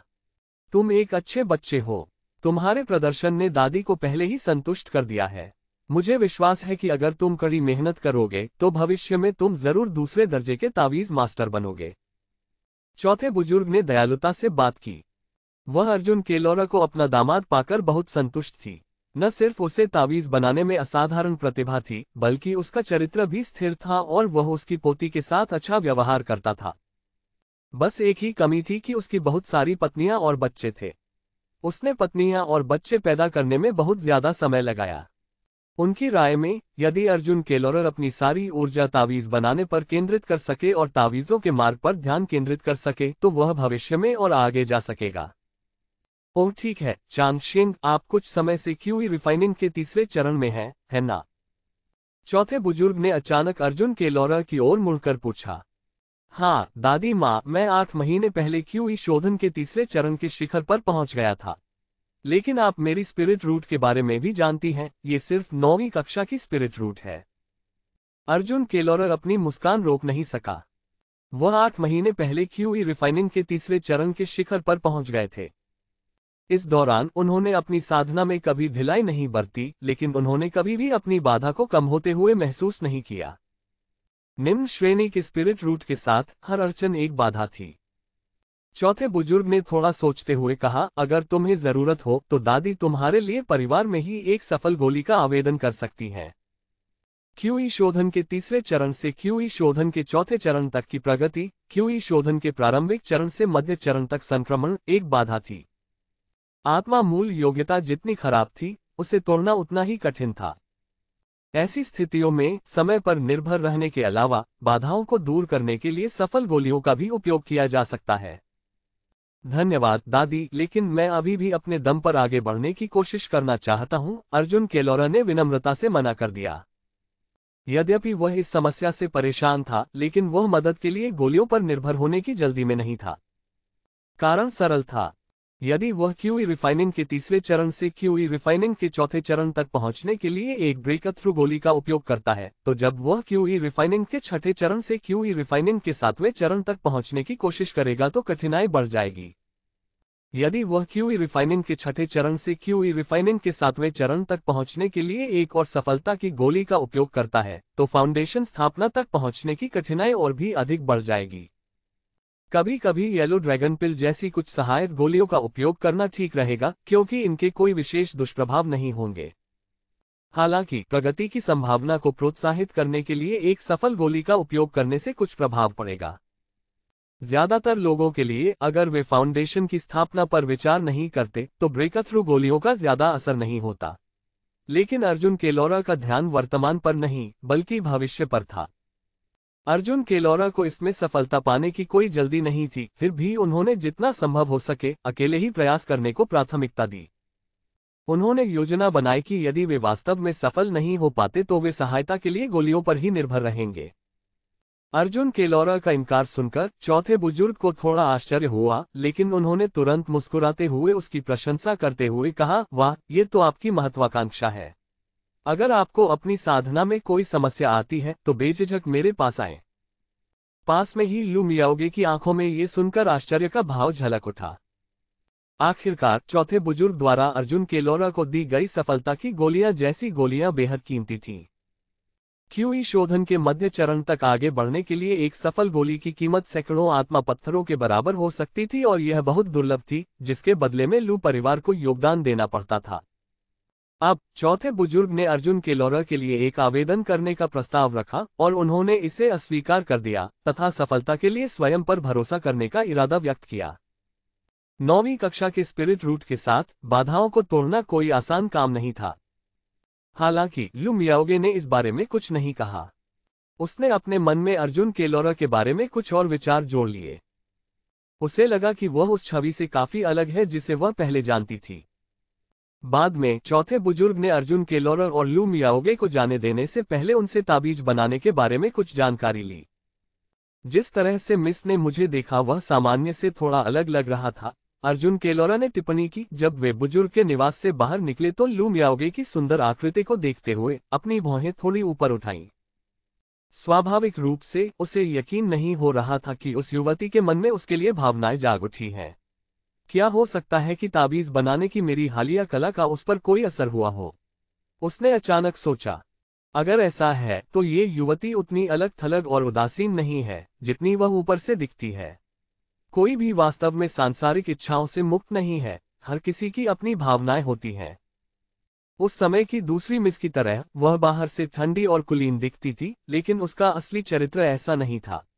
हल्की हंसी के साथ अर्जुन केलोरा ने इसके बारे में ज्यादा नहीं सोचा और घर की ओर चल दिया। पलक झपकते ही 10 दिन और बीत गए। इस दिन अर्जुन केलोरा के 22वें बच्चे का जन्म हुआ। अधिकांश बच्चों की तरह इसमें भी कोई आत्मिक जड़ नहीं थी। अब तक अर्जुन केलोरा अपने बच्चों के पास आत्मा की जड़ें न होने की निराशा के आदी हो चुके थे। अब उसे कोई उम्मीद नहीं थी। यदि किसी बच्चे के पास कोई आत्मा मूल हो तो वह इसे एक सुखद आश्चर्य समझेगा। हालांकि आश्चर्य अचानक और अप्रत्याशित रूप से आते हैं। 1 महीने बाद जब अर्जुन केलोरा के 23वें बच्चे का जन्म हुआ तो उसे अपने पूरे शरीर में एक अजीब और अकथनीय धड़कन महसूस हुई। यह आत्मा मूल से युक्त बच्चे की धड़कन थी। इस अनुभूति ने उसे एक अवर्णनीय और रहस्यमय भावना से अभिभूत कर दिया, जिससे अर्जुन केलोरा को एक पूर्वाभास हुआ। उसकी अपनी आत्मा जड़ आगे बढ़ गई थी। इस बच्चे की आत्मा जड़ से वृद्धि के साथ उसकी अपनी आत्मा जड़ 9वीं श्रेणी की आत्मा जड़ से 8वीं श्रेणी की आत्मा जड़ तक पहुंच गई थी। उसी समय सिस्टम से एक अधिसूचना ध्वनि गूंजी। आत्मिक जड़ों के साथ 3 वंशजों को जन्म देने और एक लॉटरी ड्रॉ का अवसर प्राप्त करने के लिए मेजबान को बधाई। उत्कृष्ट। अपनी आत्मा मूल की उन्नति से उत्साह की लहर और सिस्टम से अधिसूचना ने अर्जुन केलोरा को अपार खुशी और उत्साह से भर दिया। उन्होंने यह उम्मीद नहीं की थी कि इस बच्चे के पास आत्मिक जड़ होगी, और वह अपनी आत्मिक जड़ को 8वीं कक्षा तक पहुंचाना तो दूर की बात थी। इसके अलावा सिस्टम ने उन्हें अप्रत्याशित लाभ भी दिया। एक साथ घटित हुई इन 2 अप्रत्याशित घटनाओं ने उसे अनियंत्रित उत्साह और खुशी से अभिभूत कर दिया। पति जी, आपको क्या हुआ है? उसके बगल में बैठी उसकी पत्नियां और रखैले ये समझ नहीं पा रही थीं कि अर्जुन केलोरा ने अचानक इतनी खुशी क्यों दिखाई। अर्जुन केलोरा को भी एहसास हुआ कि वह कुछ ज्यादा ही उत्साहित हो गया था। बस इतना है कि मैंने अंततः एक ताबीज से जुड़ी समस्या का पता लगा लिया है जो मुझे कुछ समय से परेशान कर रही थी, इसलिए मैं एक पल के लिए खुश और उत्साहित महसूस कर रहा हूं। अर्जुन केलोरा मुस्कुराए और समझाया। बधाई हो पति, बधाई हो पति, बधाई हो पति। जब कई पत्नियों और रखैलों ने ये सुना तो उन्होंने भी बिना किसी संदेह या अतिरिक्त विचार के मुस्कुराकर उसे बधाई दी। इसमें बधाई देने वाली क्या बात है? लू परिवार में एक और बच्चा आ गया है, यही तो असली खुशी है। अर्जुन केलोरा ने हाथ हिलाकर टाल दिया। आंतरिक रूप से वह स्वयं को ये याद दिलाने से नहीं रोक सका कि उसे अधिक संयमित मानसिकता विकसित करने की आवश्यकता है, ताकि बड़े बदलावों के बावजूद भी वह शांत रह सके। अन्यथा यदि ऐसी स्थितियां बार बार होने लगीं तो दूसरों के लिए कुछ गड़बड़ का पता लगाना आसान हो जाएगा। वह प्रसव कक्ष में गया और तुरंत देखा कि दाई एक लिपटी हुई गठरी पकड़े हुए थी। बधाई हो महोदय, यह एक लड़की है, दाई ने अर्जुन केलोरा से कहा। लड़की? लड़की भी ठीक है, आखिर पहले 2 तो लड़के ही थे, अर्जुन केलोरा ने सहजता से जवाब दिया। बेटे या बेटी होने को लेकर उसके मन में कोई खास भावनाएं नहीं थीं। उसने दाई के हाथों से बच्चे को ले लिया। शायद इसलिए कि वह एक साधक था और अमर आसन तकनीक का अभ्यास कर रहा था, और गर्भावस्था के दौरान बच्चे की मां की बेहतर स्थिति के कारण बच्चा एक सामान्य नवजात शिशु से कहीं बेहतर दिख रहा था, बिना किसी सामान्य झुर्रियों के। यद्यपि अर्जुन केलोरा ये जानकर प्रसन्न था कि इस बच्चे में एक आत्मा जड़ है, फिर भी उसने इस समय कोई विशेष उत्साह या विभेद नहीं दिखाया। कुछ देर तक बच्चे को देखने के बाद अर्जुन केलोरा वहां से चला गया और अपने अध्ययन कक्ष में चला गया।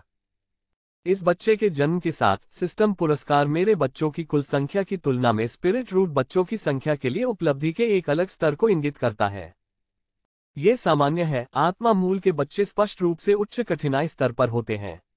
मुझे आश्चर्य है कि भविष्य में संख्याएं कैसी होंगी, 5 या शायद 10। अर्जुन केलोरा ने मन ही मन सोचा, लेकिन उसने इस पर ज्यादा विचार नहीं किया। इन चीजों के बारे में बहुत ज्यादा सोचने से सिर्फ उम्मीदें ही बढ़ेंगी, जो आसानी से निराशा का कारण बन सकती हैं। बेहतर है कि बहाव के साथ चलें। आखिरकार, यदि यह प्रणाली कोई इनाम नहीं देती, तो भी वह इस बच्चे को जन्म दे सकता था। तुरंत ही अर्जुन केलोरा ने वह भाग शुरू कर दिया जिसका वह सबसे अधिक इंतजार कर रहा था।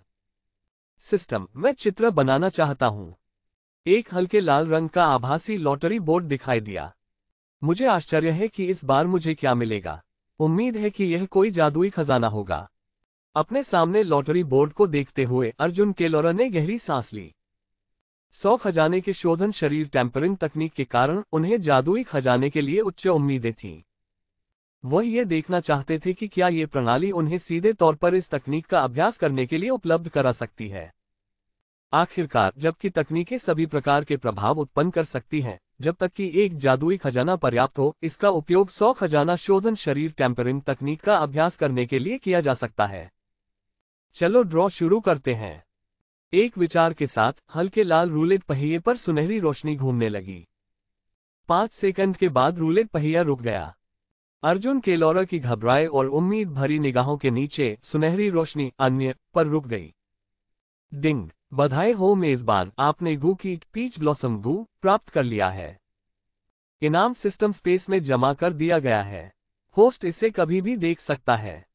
रूलेट व्हील से 2 आड़ू के फूलों जैसा एक तितली पैटर्न उभरा, जिसके साथ सिस्टम से एक अधिसूचना ध्वनि भी आई।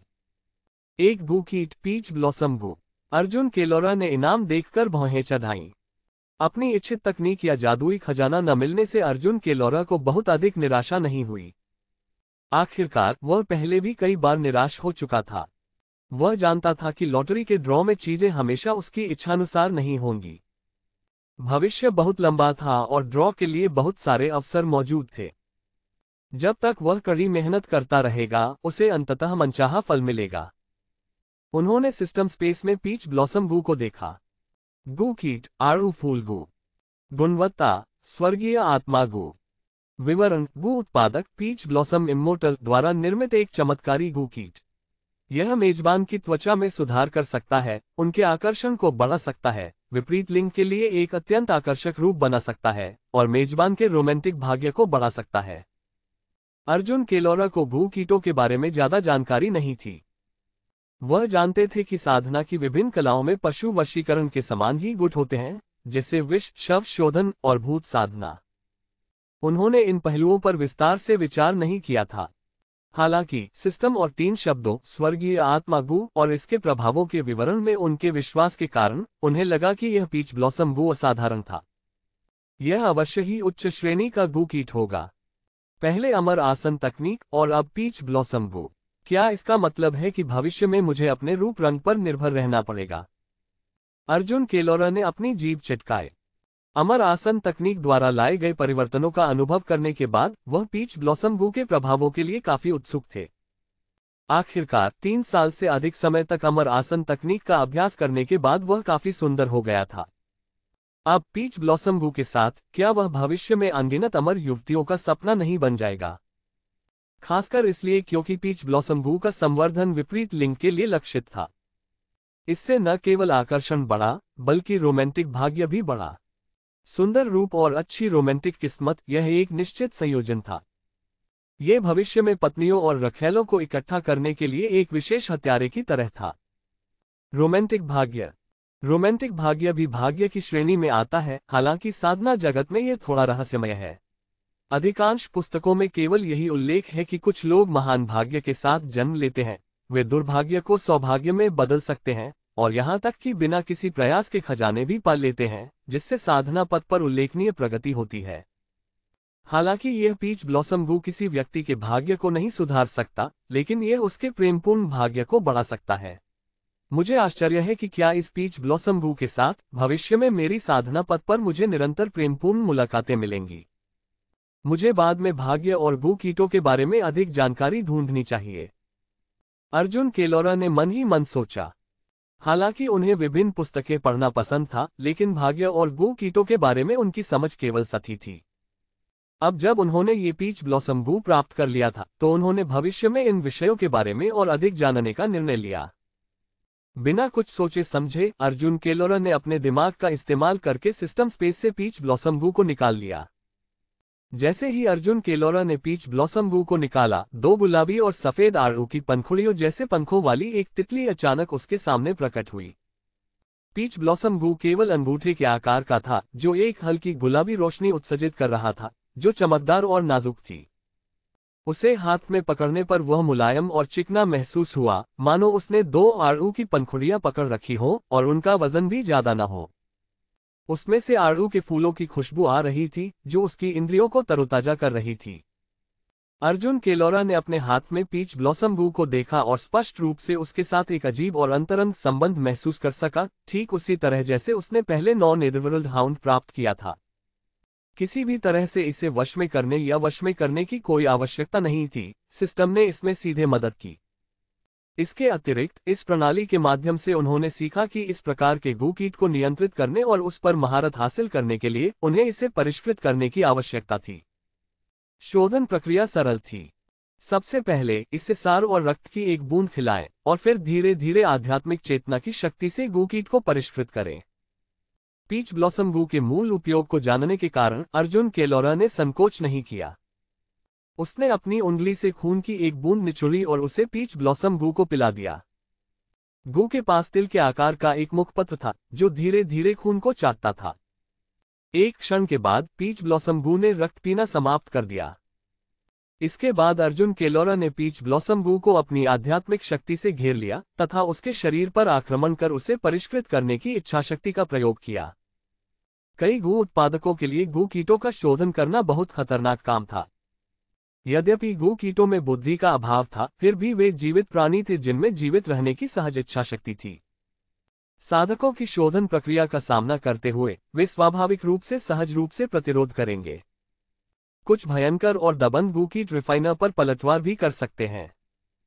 हालांकि चूंकि अर्जुन केलोरा ने इस पीच ब्लॉसम गू को सिस्टम के माध्यम से लॉटरी ड्रॉ से प्राप्त किया था, इसलिए उनके बीच पहले से ही एक सूक्ष्म संबंध था, इसलिए यह कोई मुद्दा नहीं था। उनकी आध्यात्मिक शक्ति के तहत पीच ब्लॉसम गू ने न केवल बिल्कुल भी प्रतिरोध नहीं किया, बल्कि सक्रिय रूप से सहयोग भी किया, जिससे अर्जुन केलोरा की आध्यात्मिक शक्ति उसके शरीर में प्रवेश कर गई और उसे परिष्कृत कर दिया। इससे अर्जुन केलोरा को पीच ब्लॉसम गू की इच्छा को अपनी मानसिक शक्ति से दबाने की आवश्यकता से बचाया गया। 1 घंटे बाद अर्जुन केलोरा ने अपने हाथ में आंशिक रूप से पारदर्शी पीच ब्लॉसम गू को देखकर आह भरी। ऐसा इसलिए नहीं था कि उसने इसे परिष्कृत करना समाप्त कर दिया था, बल्कि इसलिए था कि उसकी आध्यात्मिक शक्ति समाप्त हो चुकी थी और उसे आराम करने और स्वस्थ होने की आवश्यकता थी। अगर मुझे सिस्टम लॉटरी ड्रॉ से यह पीच ब्लॉसम गू नहीं मिला होता, तो अपने वर्तमान साधना स्तर के साथ मैं इसे परिष्कृत नहीं कर पाता। इसे परिष्कृत करने में सफलता तो दूर की बात है, मुझ पर पलटवार भी हो सकता था और मैं खुद भी घायल हो जाता। अर्जुन केलोरा ने अपना सिर हिलाया, अपनी प्रशंसा छिपा नहीं पाया। इस 1 घंटे के दौरान उन्होंने पीच ब्लॉसम गू को परिष्कृत करने के लिए अपनी आध्यात्मिक शक्ति का पूरा उपयोग किया था। परिणामस्वरूप उसकी आध्यात्मिक शक्ति समाप्त हो गई और उसने पीच ब्लॉसम गू का 10वां हिस्सा भी परिष्कृत नहीं किया था। यह ध्यान देने योग्य बात थी कि पीच ब्लॉसम गू ने पूरे समय पूरा सहयोग दिया। यदि पीच ब्लॉसम गू ने थोड़ा भी विरोध किया होता तो उसे इसे परिष्कृत करने में कठिनाइयों का सामना करना पड़ता। हालांकि इससे ये भी पता चलता है कि यह पीच ब्लॉसम गू और भी असाधारण है, एक साधारण क्यूई शोधन चरण साधक की क्षमता से कहीं ज्यादा, अर्जुन केलोरा ने सोचा। सिर्फ मेरे जैसा व्यक्ति जो इस प्रणाली पर भरोसा करता है, अपनी अवस्था से कहीं आगे की चीजें हासिल कर सकता है। अब जब मैंने अपनी आध्यात्मिक शक्ति पुनः प्राप्त कर ली है, तो मैं देखूंगा कि मेरे आत्मिक मूल के 8वीं कक्षा तक पहुंचने के बाद से क्या परिवर्तन हुए हैं। अर्जुन केलोरा ने ध्यान और साधना करना शुरू कर दिया, अपनी आध्यात्मिक शक्ति को पुनः प्राप्त किया और उन परिवर्तनों का अवलोकन किया जो तब से हुए थे जब से उनकी आत्मा मूल 9वें से 8वें स्तर तक आगे बढ़ी थी। 1 घंटा बीत गया और अर्जुन केलोरा ने अपनी आंखें खोली। अभी अभी ध्यान और साधना के बाद उन्होंने महसूस किया कि उनकी साधना गति में कोई उल्लेखनीय वृद्धि नहीं हुई है, क्योंकि उनका आत्मिक मूल 9वीं कक्षा से 8वीं कक्षा तक आगे बढ़ गया था। इसमें केवल 10% की वृद्धि हुई थी। अर्जुन केलोरा ने निष्कर्ष निकाला, 8वीं श्रेणी की स्पिरिट रूट के साथ साधना की गति 9वीं श्रेणी की स्पिरिट रूट की तुलना में लगभग 30% अधिक तेज है।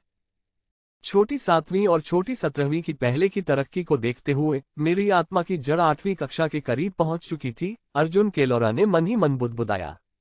तो इस बेटी की तरक्की के साथ हालांकि मेरी आत्मा की जड़ 9वीं कक्षा से 8वीं कक्षा तक पहुंच गई है, फिर भी वास्तविक सुधार ज्यादा नहीं है। लगभग 10% की साधना गति में वृद्धि यह भी दर्शाती है कि इस बच्चे की आत्मा जड़ संभवतः निम्न श्रेणी की आत्मा जड़ है, जो नन्हे 17 की आत्मा जड़ के समान है, जो संभवतः 7वीं या 8वीं श्रेणी की आत्मा जड़ है। अर्जुन केलोरा ने अपने विचार जारी रखे। उसे किसी प्रकार की हानि का एहसास नहीं हुआ। आखिरकार चाहे वह 9वीं कक्षा का स्पिरिट रूट हो या 8वीं कक्षा का स्पिरिट रूट, वे दोनों ही निम्न श्रेणी के स्पिरिट रूट थे और उनके बीच अंतर बहुत अधिक नहीं था।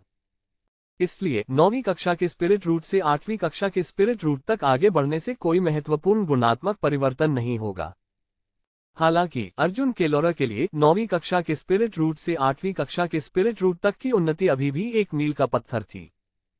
कम से कम उसने अपनी आत्मा की जड़ को आगे बढ़ाने में पहला कदम तो उठाया था।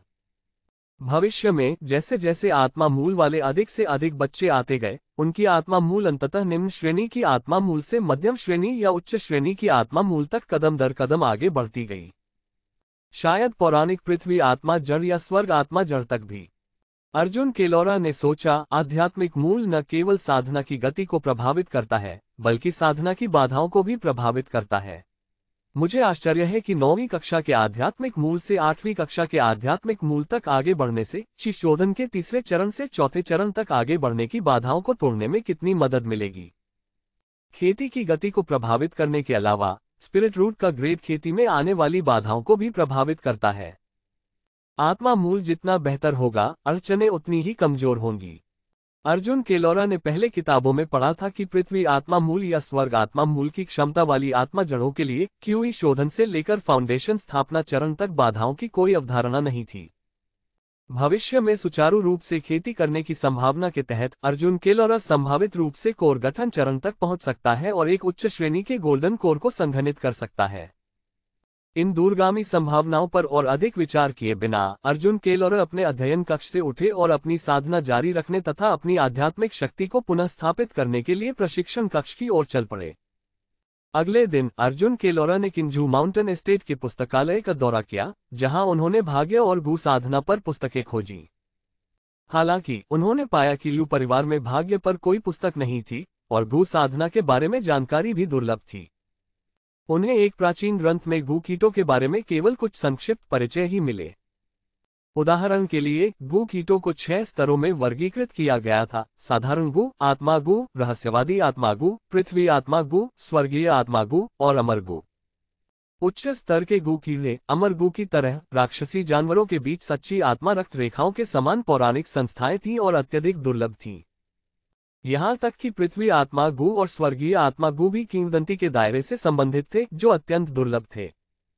इस अंतर्दृष्टि ने अर्जुन केलोरा को पीच ब्लॉसम गु की बहुमूल्यता के बारे में एक मोटी समझ दी, जो संभवतः अपने दिव्य रक्तरेखा के साथ 9 नेदरवर्ल्ड हाउंड के बराबर थी।